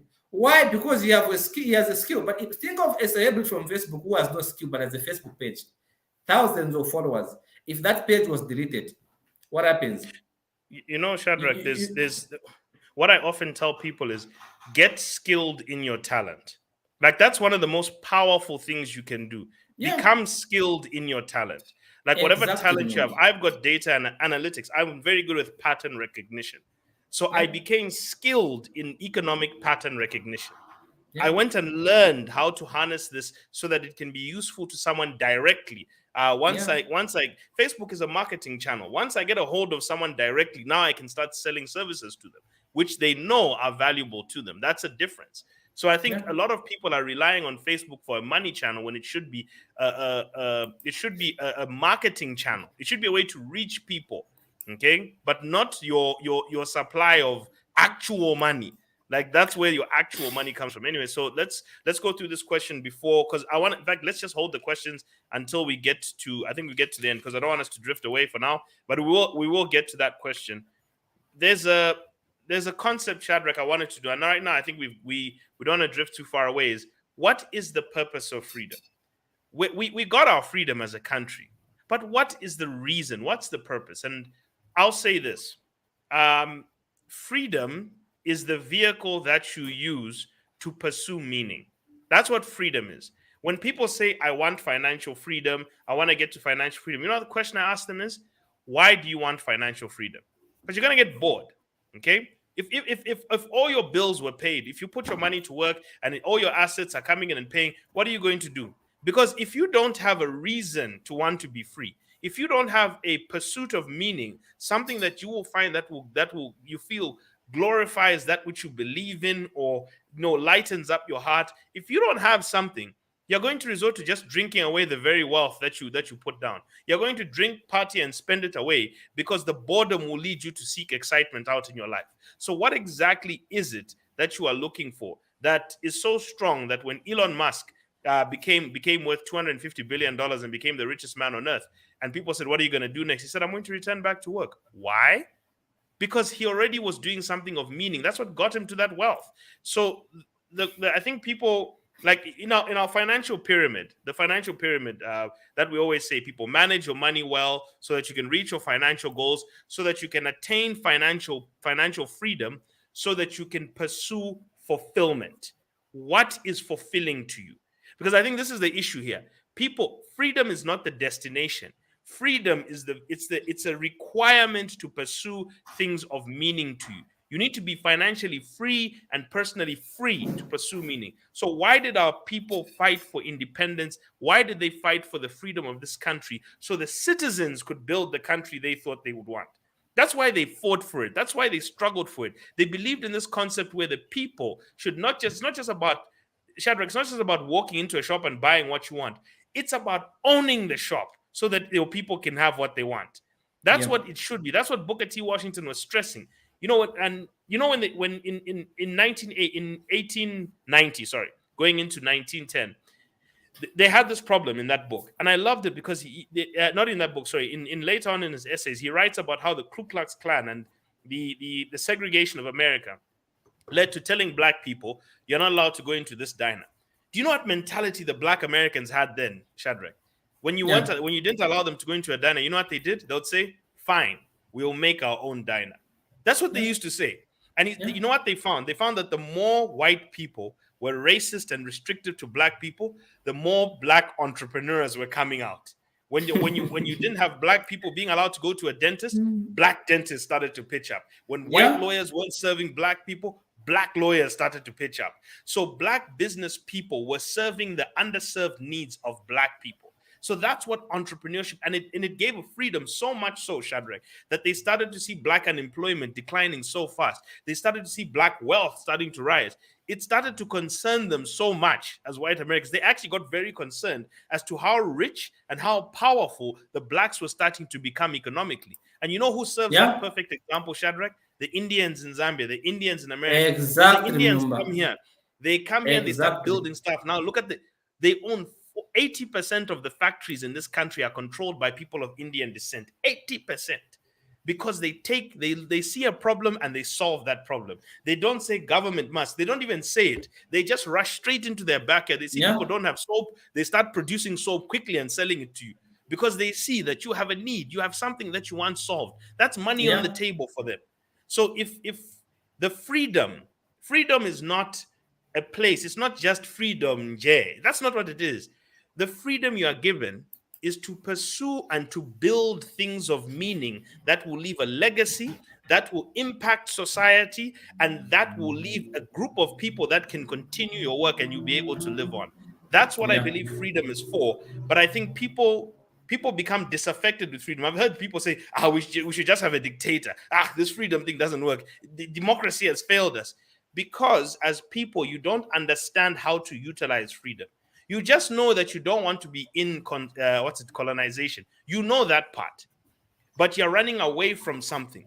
What are you running to? When you've escaped, where are you going to that means something of you? And this is what we're going to discuss in our next point. But first, Shadrick, what is your view? What is the reason for people to have freedom? What is freedom for? I remember at the session with about 98 participants some 3 months ago, of which a good number of them were couples. So this class that I had, I asked a question. I told them, what is a choice? Right. So people are saying a lot of different stuff about choices. What's the choice? And then there's a very good answer that came across. I actually didn't even read about this answer. It says the choice is the ability to choose. But even better, it is one of the best gifts God has ever given mankind, having the free will, the ability to choose. Now, the ability to choose is what gives you meaning. All right. If you can't choose to eat what you want to eat, you don't have meaning. If you can't choose to drive a car you like to drive, then there's no meaning. If you can't choose to marry somebody you truly are in love with, then you have no meaning. So having the freedom to choose is one of the greatest gifts God has ever given mankind. And this is why it saddens me so much when I see people trade their freedom for coins. Because we are giving away a priceless gift to someone else. And this is what we have done economically. We have sold our freedom, our ability to choose for ourselves what is good for ourselves. We have sold it out to other people. And that is the purpose of freedom. The purpose of freedom is to enable you to decide for yourself what you would like to. This is why I want to agree with this gentleman here, Elvis Chanje, who says being free is to have access to so many things. A good example could be access to education, an enabling environment to do business and work, etc. On the other hand, to be independent is also to be free, all right? Not depending on the government for free things, but to survive on my own, not depending on handouts. Now, guys, when it comes to the national level, what does freedom mean? What is the purpose of freedom? The purpose of freedom is to enable us to decide for ourselves. The reason why KK and his colleagues fought for freedom was because they wanted to have the freedom to choose for themselves what was good for them. That was the whole idea of freedom. All right? So if you have the freedom, but you can't choose for yourself what you should do, then you have no freedom. Freedom should be able to give you independence of mind, independence of opinion, all right? If you stand out today and say something, you are saying it because you truly believe it's the right thing to do. That is independence and freedom. It must be seen in your behavior. But us as a nation, we have the freedom to choose our own leaders. Yes, we can do that, but we don't have the freedom to decide what happens to us economically. And that's where the problem is. That's where we as citizens must come. I think the purpose of freedom, Munyumba, is to be able to decide what is best for ourselves. You know, Shadrick, there's something here. I wanna just double click into this whole choice conversation, because this comes down to entrepreneurship again. What is the form? And I'm not saying that, I say this again. If you work your job and you're not a natural entrepreneur, save and invest your money. Okay? You don't have to go into business. Your route to freedom is in your saving and investing. And that's fine. There are plenty of people who have built wealth working and saving and investing and just managing their money. They sacrifice somewhere. And here's one thing I think people don't understand. Freedom comes at a sacrifice. That choice comes at a sacrifice, because there are things that you have to deal with. And here are some other things I would say when it comes to choice. Shadrick, how free is a person if I restrict their choices? I mean, that's the question I always ask people. How free are you if your choices are restricted? If I constrain you by choice, if I only give you 2 choices in something, exactly how free are you? You see, that's the difference between independence and freedom. A millionaire, and I'm giving this person, a person who's got lots of wealth, can choose whatever they want. Okay? That's what wealth does for you. It gives you, it increases the number of choices you have. Freedom is just having freedom to choose, but I can limit your options. I can tell you, you have the freedom to choose whichever public school you want, but you are limited to public schools. I can tell you, you have the freedom to go to any hospital you want, as long as it's under NEMA. You can't go to any of these other ones. But if you have wealth, you can choose to go to a NEMA-backed hospital, or you can choose to go to a private hospital, or you can choose to go to an international hospital. You have freedom of choice. You know, just like our politicians who will never treat their illnesses in Zambia. They are always in Joburg and India. Yet they're the ones who build these same hospitals they'll never step into. Another conversation for another day. But the point I'm trying to say is, what is freedom if the choices are limited? And that's the trick about freedom and not being independent. You see, freedom is where I'll tell a person, choose between A and B. Independence is you can have A, B, C, D, E, F, G, whichever one you want, because you can afford all of them. They are all in your choice. They are all in your reach. It's up to you. That's independence. And why? Because you can pay the bill for it. A person who's free is usually limited by choice because they've been given freedom. And then this other thing I'll tell people here is, know the difference between free stuff and freedom. There's a big difference between free stuff and freedom. And often free stuff comes at the cost of your freedom. Anything that's free costs you your freedom. It actually takes away a piece of your freedom. And this is what, as a country, we haven't learned to do. But I'll go back to this point, Shadrick. And Kenny, I think you'll answer this, which has created the most millionaires in society? Because millionaires are free. Millionaires are, when you're wealthy, you're free. If you're wealthy by normal means, not by stealing. If you're wealthy by productive means, where you've created a business, it has boomed, it's done well, you've got wealth, you are free. You're free, as in you're actually independent and you're free. What has created more than that? Entrepreneurship. 75% of millionaires are what? Entrepreneurs. 75% of wealth, or massive amounts of wealth, is what? Entrepreneurs. The others are savers and investors. Yes, they can do that too. And that's why I work with them. But the point is, business creation creates a lot more millionaires. That's what China understood, that we need to let our people, Deng Xiaoping understood that the people of China must be free to create businesses. That's how I told you have $1 billion sneaker brand with a father and his 2 sons, creating billions of wealth for them. Why? Because the government understood that they need to be able to meet the sneaker needs of China. So they actually dominate 50% of the Chinese market, and they're sneaking into the American market. But what is it? It's because there was freedom to create. That's what entrepreneurship is. So if you want to create a free society, you need to embrace economic freedoms where people can actually choose to make things for themselves. Kenny, before we get into the next point of why our freedom is fruitless, and I want to talk about the Mwanawasa issue, which he actually talked about, but please take on this one, Kenny. What is the purpose of freedom, and what good is freedom when your choice is limited? Purpose of freedom and freedom, how good, if you're limited. Someone taught me that the American society, the Black community, was to a large extent starting to become free because they were making black businesses. So when the white people realized that, wait, these guys are actually becoming empowered, because you see, they were not allowed to go into these other businesses. They now started making black schools, black businesses. All of a sudden, they integrated the black community with everybody else, and then black empowerment sort of vanished.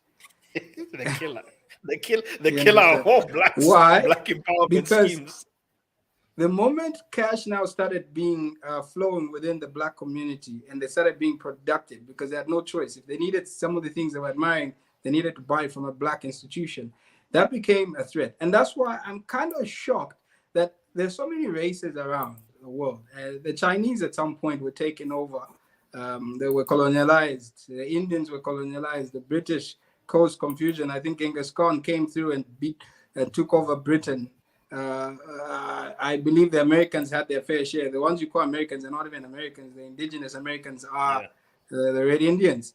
So, but they've all been conquered. But we see that we seem to have a problem with the black society. Even blacks that are in America seem to have that linkage into the colonial past, and we seem to have a debt that needs to be paid by people we believe are responsible for our poverty. But I like what I saw Russell Simmons talking about, how he has invested with the Jews and how he says the Jews have lifted so many black people in terms of business. And I shared something with all on my Facebook page, on my Insights page, where there was a gentleman who was breaking down 10 rules of that the Jews follow in business.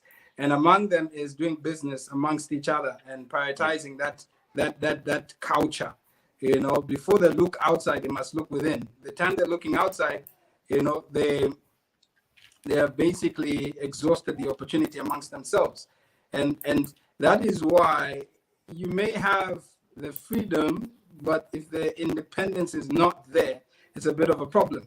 I think Russell Simmons talks about a Jewish who invested with him in a Jewish street, right, where most of the businesses were Jewish. But they came and set up a black business that was backed by a Jewish guy because he understood the potential revenue that they were going to get out of that environment, which was somewhat risky, but sort of paid off. So I think when you look at the background, the fact that black people seem to be the only race that seems to be stepped on, or believe that they're being stepped on by the magic hand or the magic leg, they seem not to overcome the fact that they are their own problem and they should be responsible for getting themselves out of the mud. I mean, look at it this way. Shadrick says it every other week. Mtwala says it every other week. Every other time we all failed. No one came to the door and gave us a handout and said, hey, Mtwala, Shadrick, this is your business. Money, start, go, prosper. We all had to find means and ways of getting out of the gutter. So while it's free within you, it's like the Matrix. You have a choice of taking the blue, which there's the red pill. The red pill or the blue pill, yeah. The blue pill, yeah. So you have a choice to stay in the system and be controlled, right? Or be free to fly. You understand? And be an entrepreneur so that you can make these things the way you want them. I like the way you put it, because regulation also has a tendency of limiting your growth. You can come up with this amazing idea and all of a sudden they'll clip your wings until you're Mark Zuckerberg fighting the state and you're standing before a Senate where you have to explain your business, you know, and things like that. So maybe that's the other aspect of having your clip wings or being controlled. But for me, the most important aspect is, are you free to make that choice? And the time that I was faced with that challenge, the Bible speaks of James 1 verse 8. Those that are undecided will not get anything from God. You understand? So you need a decided person. You need to know what you're doing. You understand? Once you know and you're set on a particular goal, at least be decided. You're either on a yes or on a no. Whichever it is, it's a decision. Now, if you're not able to even make that choice, and that choice is being made for you, then clearly you're in problems. You understand? Because someone else will decide when you should eat, when you should go to the toilet, when you should bath. You know, and we all don't want to be in that environment, because God by nature gave us free will. And that's the one thing that is unique about us. Animals have a system that they follow, you understand? But us, we build all these amazing things because we're given one thing that is different from everybody else, and that's the ability to make choices, even the bad ones. And that's why the tree had the knowledge of good and bad. Let me even conclude this point by saying, look, the knowledge of good and bad. Can you believe that today, if I decided to go and donate, arguably 100,000, and I do it publicly, there are people who are going to get offended. While I'm doing what I believe is good, I'm going to offend people who will not be happy, and they'll call me a show-off. Who do you think you are? How can you do this? And this is where the culture that limits progress comes from, where you have people who will fight you because you're making progress. You understand? And you're doing something that society is accepting. They will oppose you. And then these are some of the people that eventually, when you make it in life, they will not pull you down. They'll actually lift you. So I think the hard part is being able to cross over to the other side, where once you cross, people will push you and say, go. Before then, they'll be stopping you. They won't want to give you the appointments. They won't want to give you the plug. They won't want to tell you where the gold is found. They won't want to tell you where the big mines meet on Enterprise Corner. They'll hide this information. And that's a bit of our culture. And that's one of the 10 rules that gentleman shared, the Jewish man. He was like, no, we don't hide this information. We give it out. And we start teaching our children while they're still young. We teach them these things at an early stage, so that when they grow up, they already understand what they need to do. So imagine you are starting your business with your NAPSA pension when you're dealing with youngsters who've been cooked from birth, and you think your pension will survive in the midst of these youngsters. They'll probably wipe you out, depending on the sector where you find yourself in. But otherwise, for me, it's a thin line. And I think it's unfair if you're going to be in an environment where you're being limited. Yeah. And maybe just to add on what Ken is saying, just to show, like I say that I do lecture the strategic business analysis. It's a course at the master degree level. And one of the things we talk about is choice, because choice is key for every businessman. Choice is key for every entrepreneur, but because without choices, you are doomed. You're not going to make it. And let me just share a gist of what this is. So if you look at this diagram here, which I am not bringing to attention here, yes, there's something. Okay, I've shared. All right, I've shared a long document.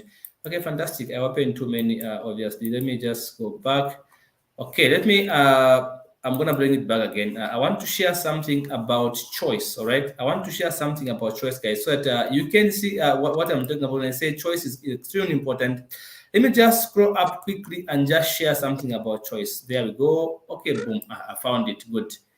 Yeah. Okay. Yes. Okay. So, are you able to see this, guys? Can you see my screen? Not yet. Oh, not yet. Okay, good. Let me try again. Okay. Yeah, I think. Yeah. So while I think he's getting that up, Kenny, just to build on what you said, it is correct. We don't value making money together. And I think Vusi talked about this once. There's only one guy allowed to be rich at a time. Shadrick, proceed. I'll get back to that point before I get into our next our closing point. All right, so guys, what Ken is saying and what we are saying here, this is what I'm about to show. Just a gist, all right. This is a topic in a strategic business leader. It's a course at the master's level, and one of the things that we emphasize more, of course, talk about goals and other things, but one of the things that is of utmost importance is this guy here, all right. Partly because this one is what brings meaning to business. Choices have got to do with where to compete, how to compete, where and how to grow. Now, the reason why independence or freedom is important, because if you don't have the freedom, the ability to choose, the ability to make your own choice and decide what is good for you. As a business, for example, you can't decide where to compete. Someone has got to decide for you. You're going to compete this way. You can't decide how to compete because somebody's going to decide for you how you should compete, all right? You can't decide for yourself where and how you should grow because somebody else is telling you don't do. So I'm going to give an example of Zambia and IMF. If you look at Zambia and the IMF and several other like China, other big economies, we lack this freedom to choose. We can't even decide on our own where to compete, how to compete, where to grow, and how to grow. Our own copper, the prices are determined by other people don't even have minds. All right. So the value of having the freedom and the independence, the ability to choose for ourselves, guys, cannot be overemphasized. It's priceless. Like Ken is saying, it's the difference between us and animals. So think of somebody who's taking away your freedom as they are preventing you from deciding as a business person where to compete, how to compete, where to grow, and how to grow. Now tell me, if those three things are taken away from you, how can you develop as a nation? Tell me, how do you develop like that? Even regulation. I'll give you this. Even regulation. The regulations we have in this country dictate how people can start their businesses, who can start their businesses. You know that the average Zambian starts a business with less than 5,000 kwacha. Then you go and put the license to operate in your industry at 20 to 100,000 kwacha. Then you explain to me what you're doing to Zambians. You're telling them you're not allowed here. Your own people of your own skin color, of your own country, are basically telling you quietly they're removing this industry from your abilities. Have you noticed that they do that with key sectors? Energy, they'll remove it from Zambia. They'll make sure that the licensing procedures are so difficult and arduous that the Zambians cannot get in there. When they want to participate in maybe financial services, they'll make the level so hard. Okay, they make the cost so big because they want to make sure that it's preserved for those who they want flown in to come and do it. Our regulators are the frontline agents of destruction of freedom in this country, that the only freedom Zambians have is the freedom to vote. That's the only freedom that we give our people. So we've lied to our people a lot about that. And I'm hoping to see a day. I know we're starting to see regulation starting to get rolled back. And I hope we see more of an aggressive deregulation in this country when it comes to that. But I want to speak to something Kenny talked about. One of the things we all need to embrace in this country, if we are going to ascertain freedom, is this. If you don't have the money on your own to do something, you must collaborate. Zambians have to start learning to collaborate and to collaborate on things of meaning. It is important to find partnerships. I have found these two guys with me. We've been doing the show consistently, and we're going to keep growing it because it's something of meaning. But there are certain things Kenny sees that I don't. There's certain things I see that he doesn't. And I see the value in us being together. Shadrick, I see the value in working with Shadrick as well. There's certain things that we can do differently. There's certain models he knows how to utilize. There's certain experiences he has. There's certain experiences I have. And even when it comes to resources, Malcolm X said, if white immigrants can come to the US with nickels and dimes and no education, he was talking about the Eastern European ones, and pool their nickels and dimes together and then create stores, then create larger stores, which then create industries, which then create factories, which then create job opportunities. The ability for us to develop comes in the ability to collaborate. There's a lot of money sitting in the village banking system, but it's not being harmonized because you see the power of pooling. So I'm going to give you 6 laws, 6 powers that are in society, 6 sources of power. Come in, Ken, 6 sources of power in society. What? No, we'll get to. I'm saying we'll get to just now. But I'm just saying that. Okay, quickly. You've frozen Kenny, unfortunately. Okay, he's back. Okay, he's back. No, it's gone. I was saying that there are 6 sources of power in society, and one is there are 6. They said in society, and this was a study by Eric Liu, I think. He says the 6 sources of power are 1, a weapon, 2, a law, and 3, cash. These are institutional forms of power. Okay, a weapon, a law, and cash. The other 3 are an idea, unity, and a culture. These are the others. So what institutions have is weapons, laws, and cash. They've got those at their disposal. But what individuals and society has is culture. We have unity and we have ideas. So if we can blend ideas that create new cultures and we unite amongst them, all of a sudden power comes. And I'll give you my experience even with Bond Education in putting people together in groups and getting them to go together and start investing. We've created this culture and it's created a force and it's moving against even the financial system. The hierarchies of banking can now be shaken, especially in this bond trading side, because we've enabled the people and we've united them behind this cause of building wealth together and charting the future of this country. We've told people, buy your government debt because it's your country. You own your government when you own that debt. And they're able to participate freely, happily, consistently. And people are doing it. We're creating a culture. We had an idea. We spread that idea and created a culture. We've united people behind that culture, and power is being formed. That was the reason I called it power to the people, because it hinges on an idea to become a culture, to become a uniting force behind people. And if we can allow our entrepreneurs and our business ideas to serve those purposes, because if you don't have the money, the weapons, and the laws on your side, you do have the unity, the ideas, and the culture, then use that. Okay. And that's what I want as many entrepreneurs in society to know. If you're not getting funding, then figure out how to break through the culture. Kenny was talking earlier about people who are selling insurance because they know that people are going to get bewitched if you don't buy insurance. They used culture. So use the culture of the country to get ideas, to form new cultures, and then unite the people behind those new cultures. A united people behind a culture started with an idea is much more dangerous than a gun, because it doesn't die. You can shoot the person, but then another one comes up and another one comes up, and all of a sudden there's this huge pylon of people that just won't stop. If you watch the movie Braveheart, you'll even figure that out, that when he dies at the end, the people of Scotland still go and fight for their freedom because the idea was in their heart that they deserved their freedom. And so even his death didn't stop them from going to get their freedom from being this. That's what people should understand. Build businesses where you take your idea, create cultures with your idea. If your idea can create a culture, any product, by the way, be it food, be it taxi apps, be it financial education, anything can create a culture. Okay, when you drink a beer on a Friday night, you're not paying 30 kwacha to go and to 30 kwacha for a beer that you could have paid 9 for because you just like paying more money. There's a culture that's formed around that place where you're drinking it.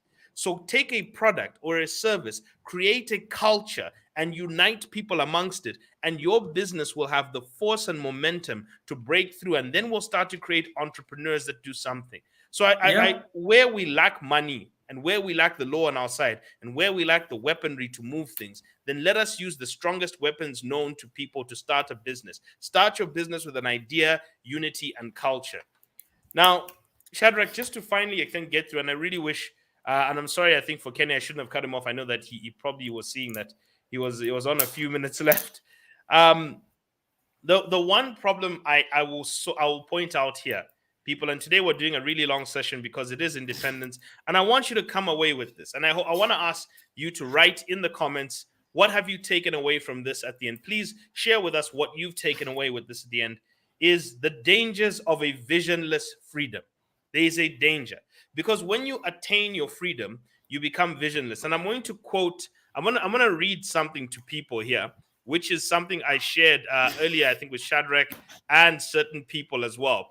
And that's got to do with the freedom of the Israelites when they got their freedom and they were now liberated from Egypt, from slavery, the very slavery they cried day and night to be freed from. What did that amount to for them? And if you go to the book of Exodus 14, the two books that you'll see this from is Exodus 14 and Numbers 14. And I think it's Exodus 14, you see, Exodus 14, you see a scripture that says this, Exodus 14, 11 to 12. It said, where the children of Israel are now facing Pharaoh. Pharaoh is coming for them, and he's coming to kill them. And they're stuck at the Red Sea. They look to Moses and they said, didn't we tell you this would happen? While we were in Egypt, we said, leave us alone. Let us be slaves to the Egyptians. It is better to be a slave in Egypt than to be a corpse in the wilderness. Think about that. They'd rather live enslaved than die, because now difficulty started to arise. Then another verse says this. This is Numbers 14, verse 3 to 4. When faced with the challenge of the promised land and the giants that they had to face, they said, why is the Lord taking us into a country to only have us die in battle? Our wives and our little ones will be carried off as plunder. Wouldn't it be better to return to Egypt? So they plotted amongst themselves, let us choose new leaders and go back to Egypt. What happens when a group of people are visionless in their freedom? they return to slavery. They return to what they know.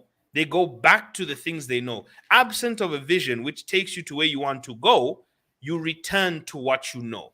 And if what you know is colonization, that the British are the ones who have businesses, that the British are the ones with money, well, if you need businesses and money, who will you go to? Britain. Come here, bring us money. Come here, bring your businesses. That's what we'll do. You will automatically do that. And this is not a dig at any one administration.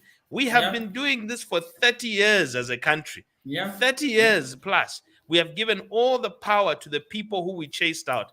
And this is why Simon Mwanawasa has the famous words where he says, if we do not handle our freedom correctly, the colonizers will return as investors. Those were old words that have been quoted to him. And if you think about it very carefully, have they not come back? The very same people who you complained were your colonizers have returned to own most of your stock market. They returned. They own most of you. They own the majority of your. They're the biggest owners of government debt. They own the majority of your economy. They own almost every critical sector. Your shopping sector is controlled by them. Your mining sector is controlled by them. Your banking sector is controlled by them. Your education sector is funded by their taxes.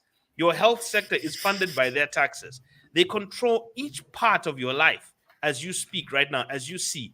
When one of the reasons our minister will say, no, we can't chase the mines, is because he's trying to get tax money to fund hospitals. Why? Because he's failed to run taxes. We have, not him exactly, but I mean, the system has failed to run taxes for hospitals in this country from the normal activities of the Zambian people. They failed to do that.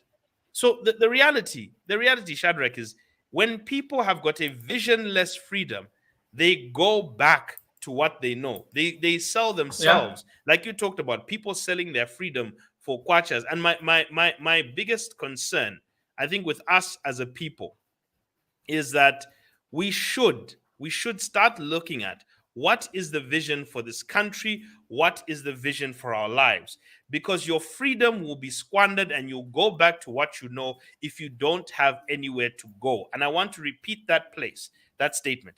If you don't have anywhere to go, you will return to what you know, be it good or bad. You will return to it.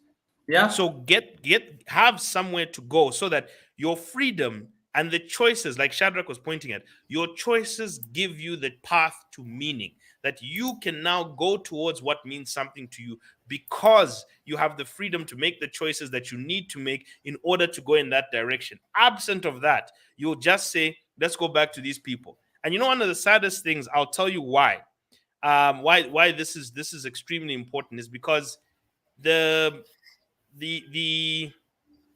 what's it called? There's an old video of President Mwanawasa where he said something very important to the people of this country. He said, and he was talking about Zimbabwe. He was saying one of the problems with Zimbabwe, he said, is the people had independence, but they do not have the fruits of independence.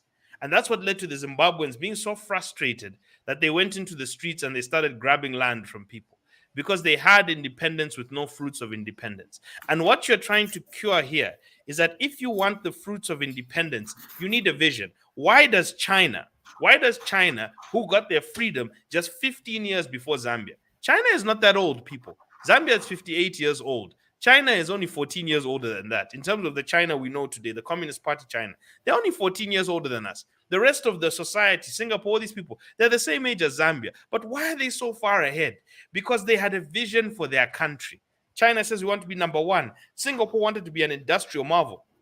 They looked at Zambia and they said, wow, we can produce things for ourselves. Let's go back and just pool our resources and make things ourselves. The countries you're seeing, Taiwan, all these things, these are vision-driven countries. They had a visual for what they wanted to achieve. Africans just wanted to get out of colonization. Absent of that, we didn't know what we were going to do afterwards. Now that we got our freedom, what next? We haven't answered that question. What is the picture of the Zambia we want to build? That entrepreneurs are then going to contribute to building businesses that will then support that. What is the visual? Not these sustainable development goals that the United Nations keeps giving us that we just regurgitate all the time. I'm talking about an actual heartfelt vision that we need.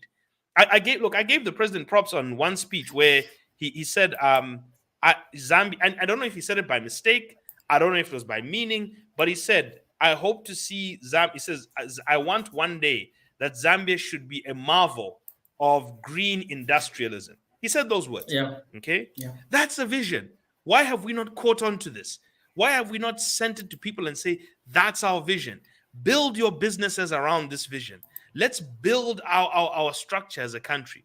Let's build it around becoming the green industrialism. Let's build this. Let's move forward this way. Because if we do, then all of our investment decisions, all of our business decisions, all of our everything is based on that. So I think Shadrick will play the clip of President Mwanawasa. Yeah, just play it so that people can understand. It's a very short one. Play it, yeah. I think you had it, Shadrick, but you took it away. Yeah, I'm saying I took it away? Yeah. So you have to put it back on. So just share it again so that people can see it. But it's a very simple clip where it's a very short part, but the words are extremely important.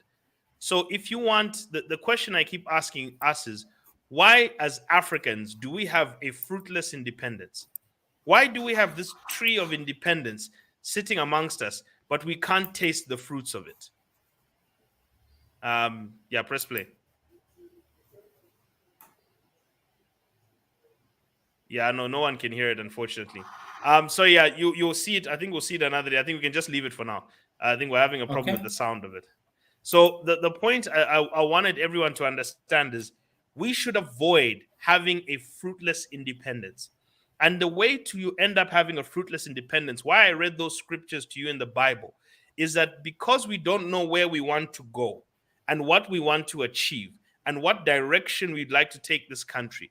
I want to see this country become prosperous. So therefore, that's my fruits of my freedom, that I'm giving my life and everything to see the people of this country build their prosperity through their savings and entrepreneurship. So I'm here on a Sunday doing a show called Enterprise Corner instead of living La Vida with the rest of people, okay? Because I want to see the entrepreneurs of this country pushing themselves. I want to see the people, the savers and investors, build the wealth that gives them the freedom to pursue a meaningful existence, to pass on a wonderful legacy, and to groom children who will give continuity towards their purpose.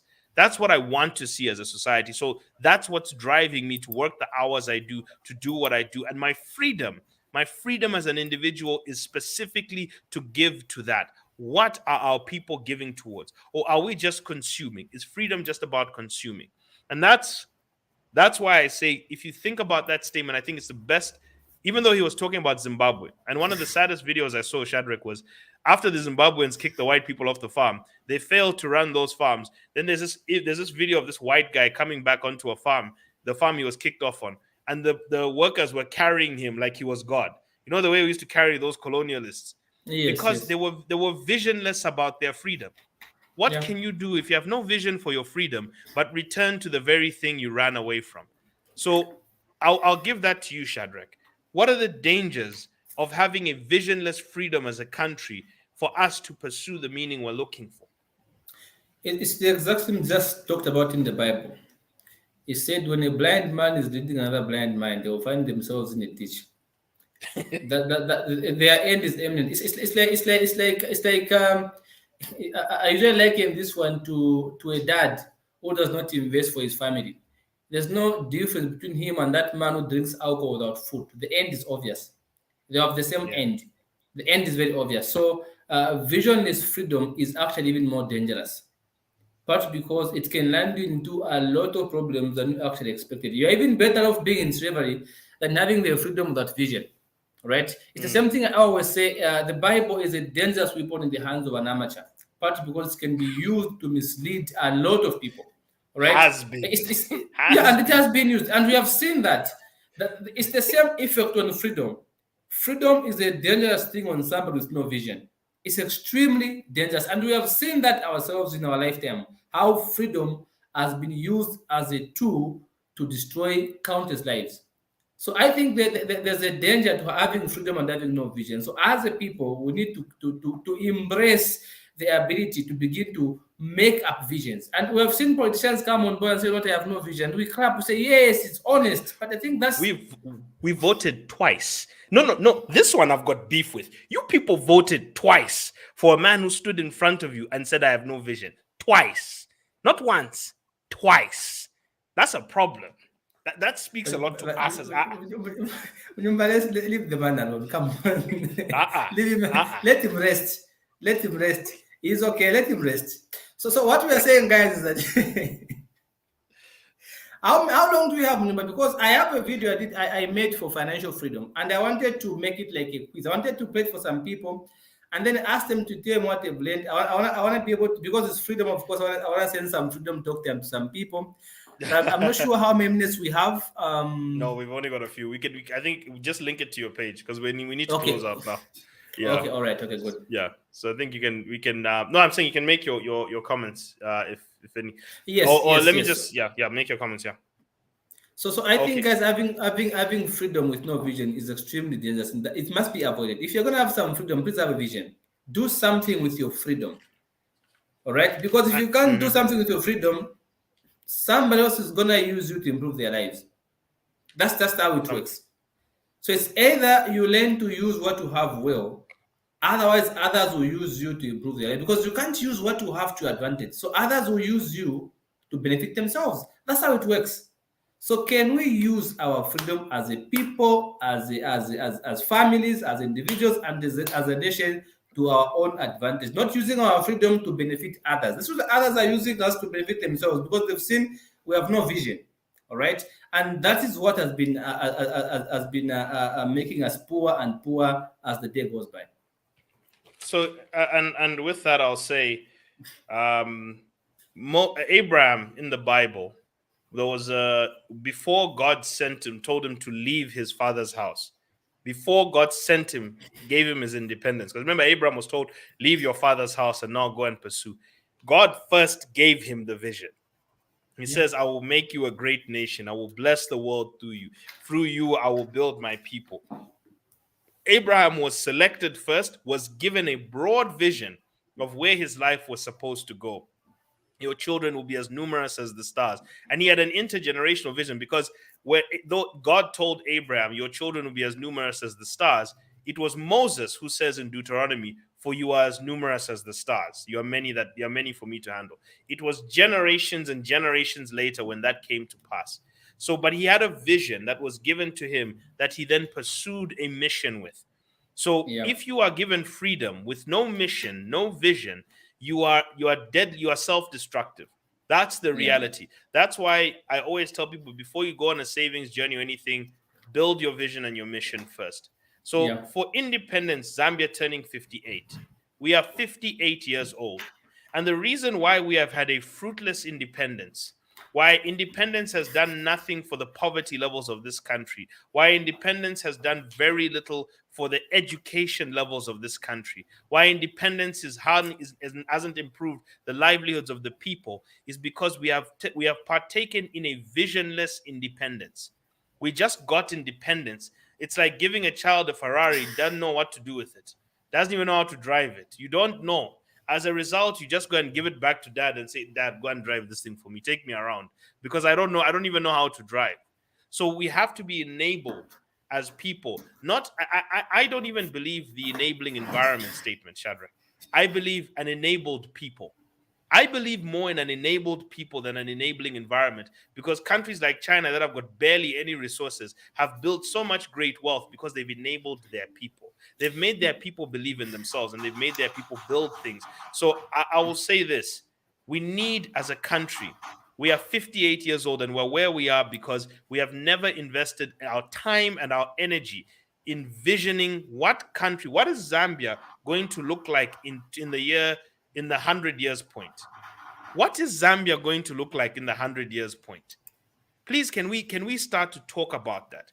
I always say I want 1 million millionaires in this country through productivity, through entrepreneurship and saving and investment. That's a vision I've got on my heart.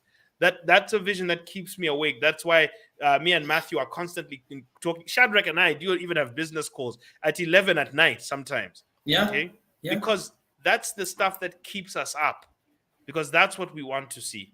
So really, I implore this country, as we turn 58, enjoy your day. I understand it's a wonderful thing to celebrate that we have our freedom, and freedom is something to celebrate. But remember, tomorrow will come and the next day will come. What are we doing? Each of us, not our politicians. Stop talking to them about this stuff, okay? Lead them. Lead your politicians to administer and serve you. You want them to serve you. If you want them to serve you, then lead them. Okay.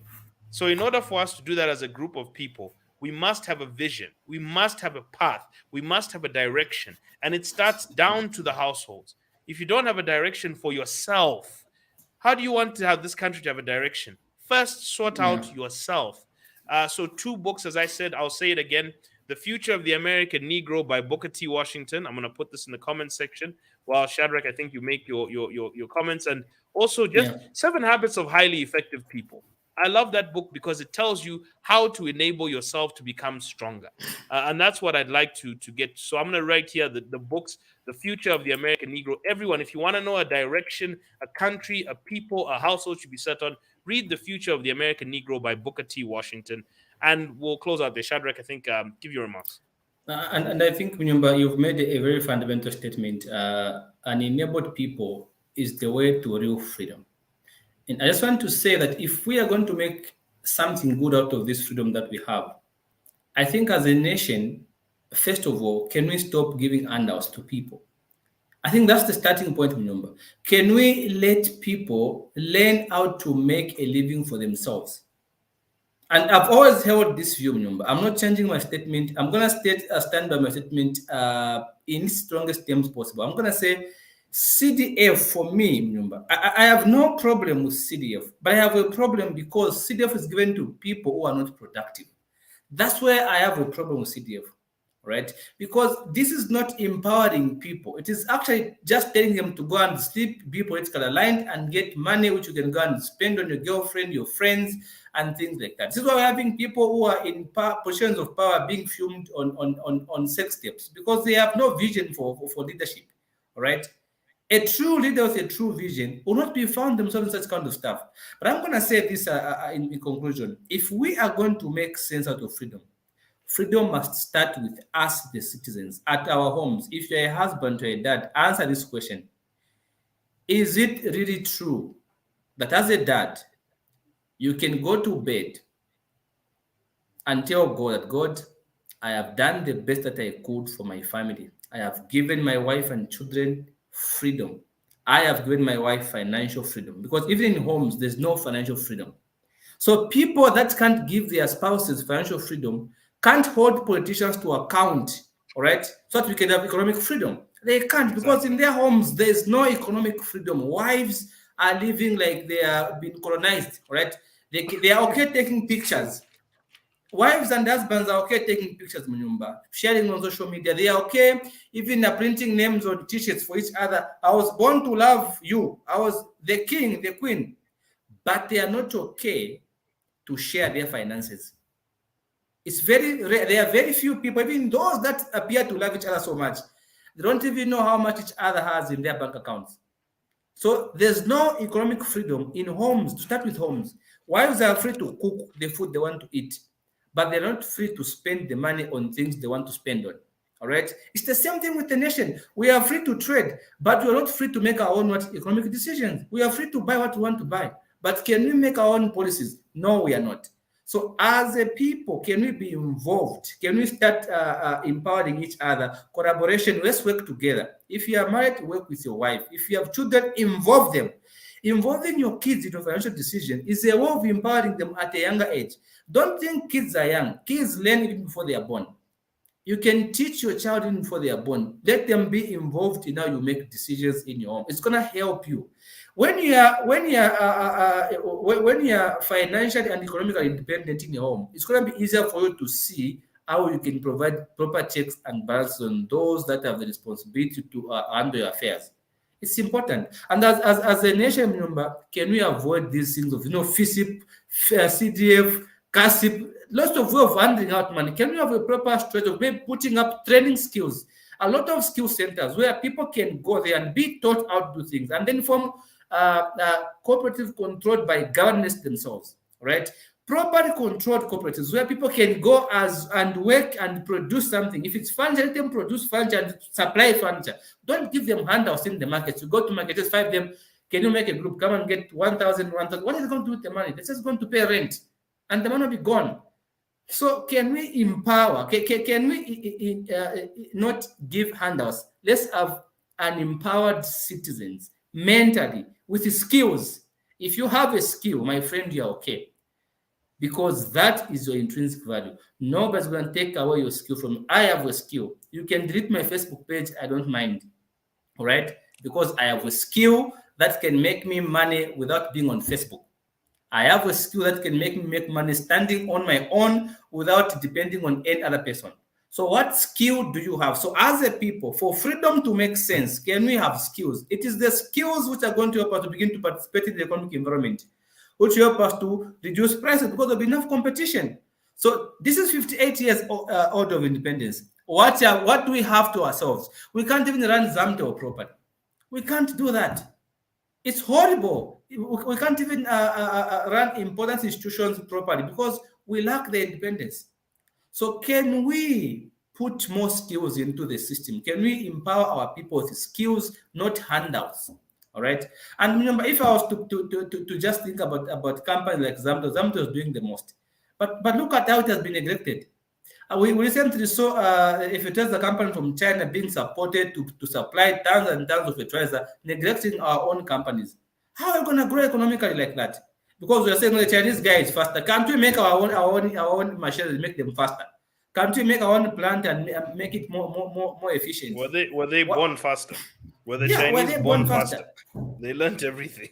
Yeah, so that's we really need to change our mindset, remember, if we're gonna make sense out of this freedom. Otherwise, guys, I wish you a fantastic day. If you wanna come and do family finance, feel free to contact us.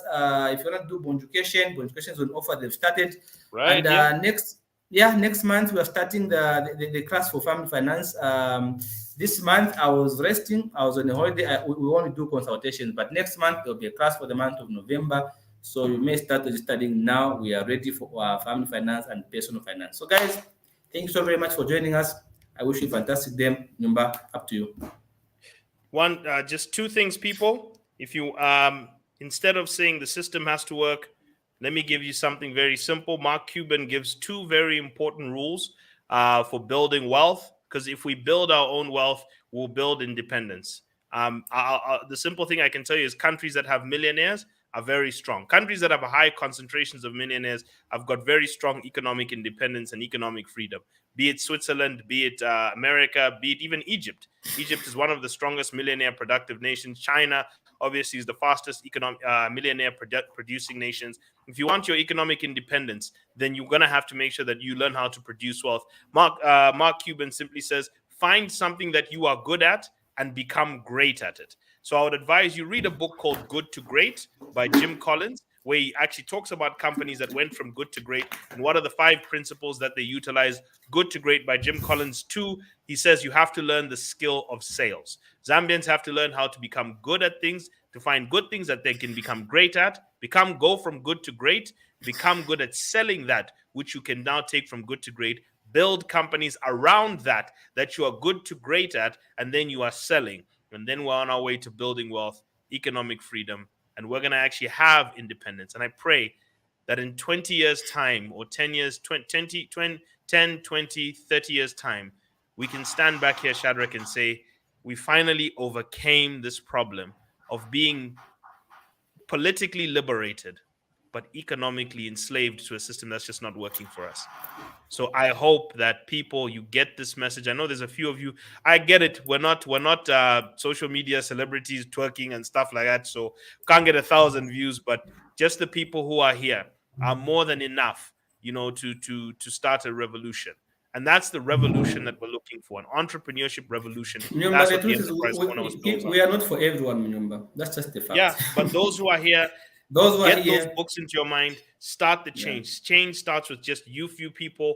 Remember, Jesus started with 12 people. Now there's 2 billion people who are under him. So you know what? We start with the groups that are here.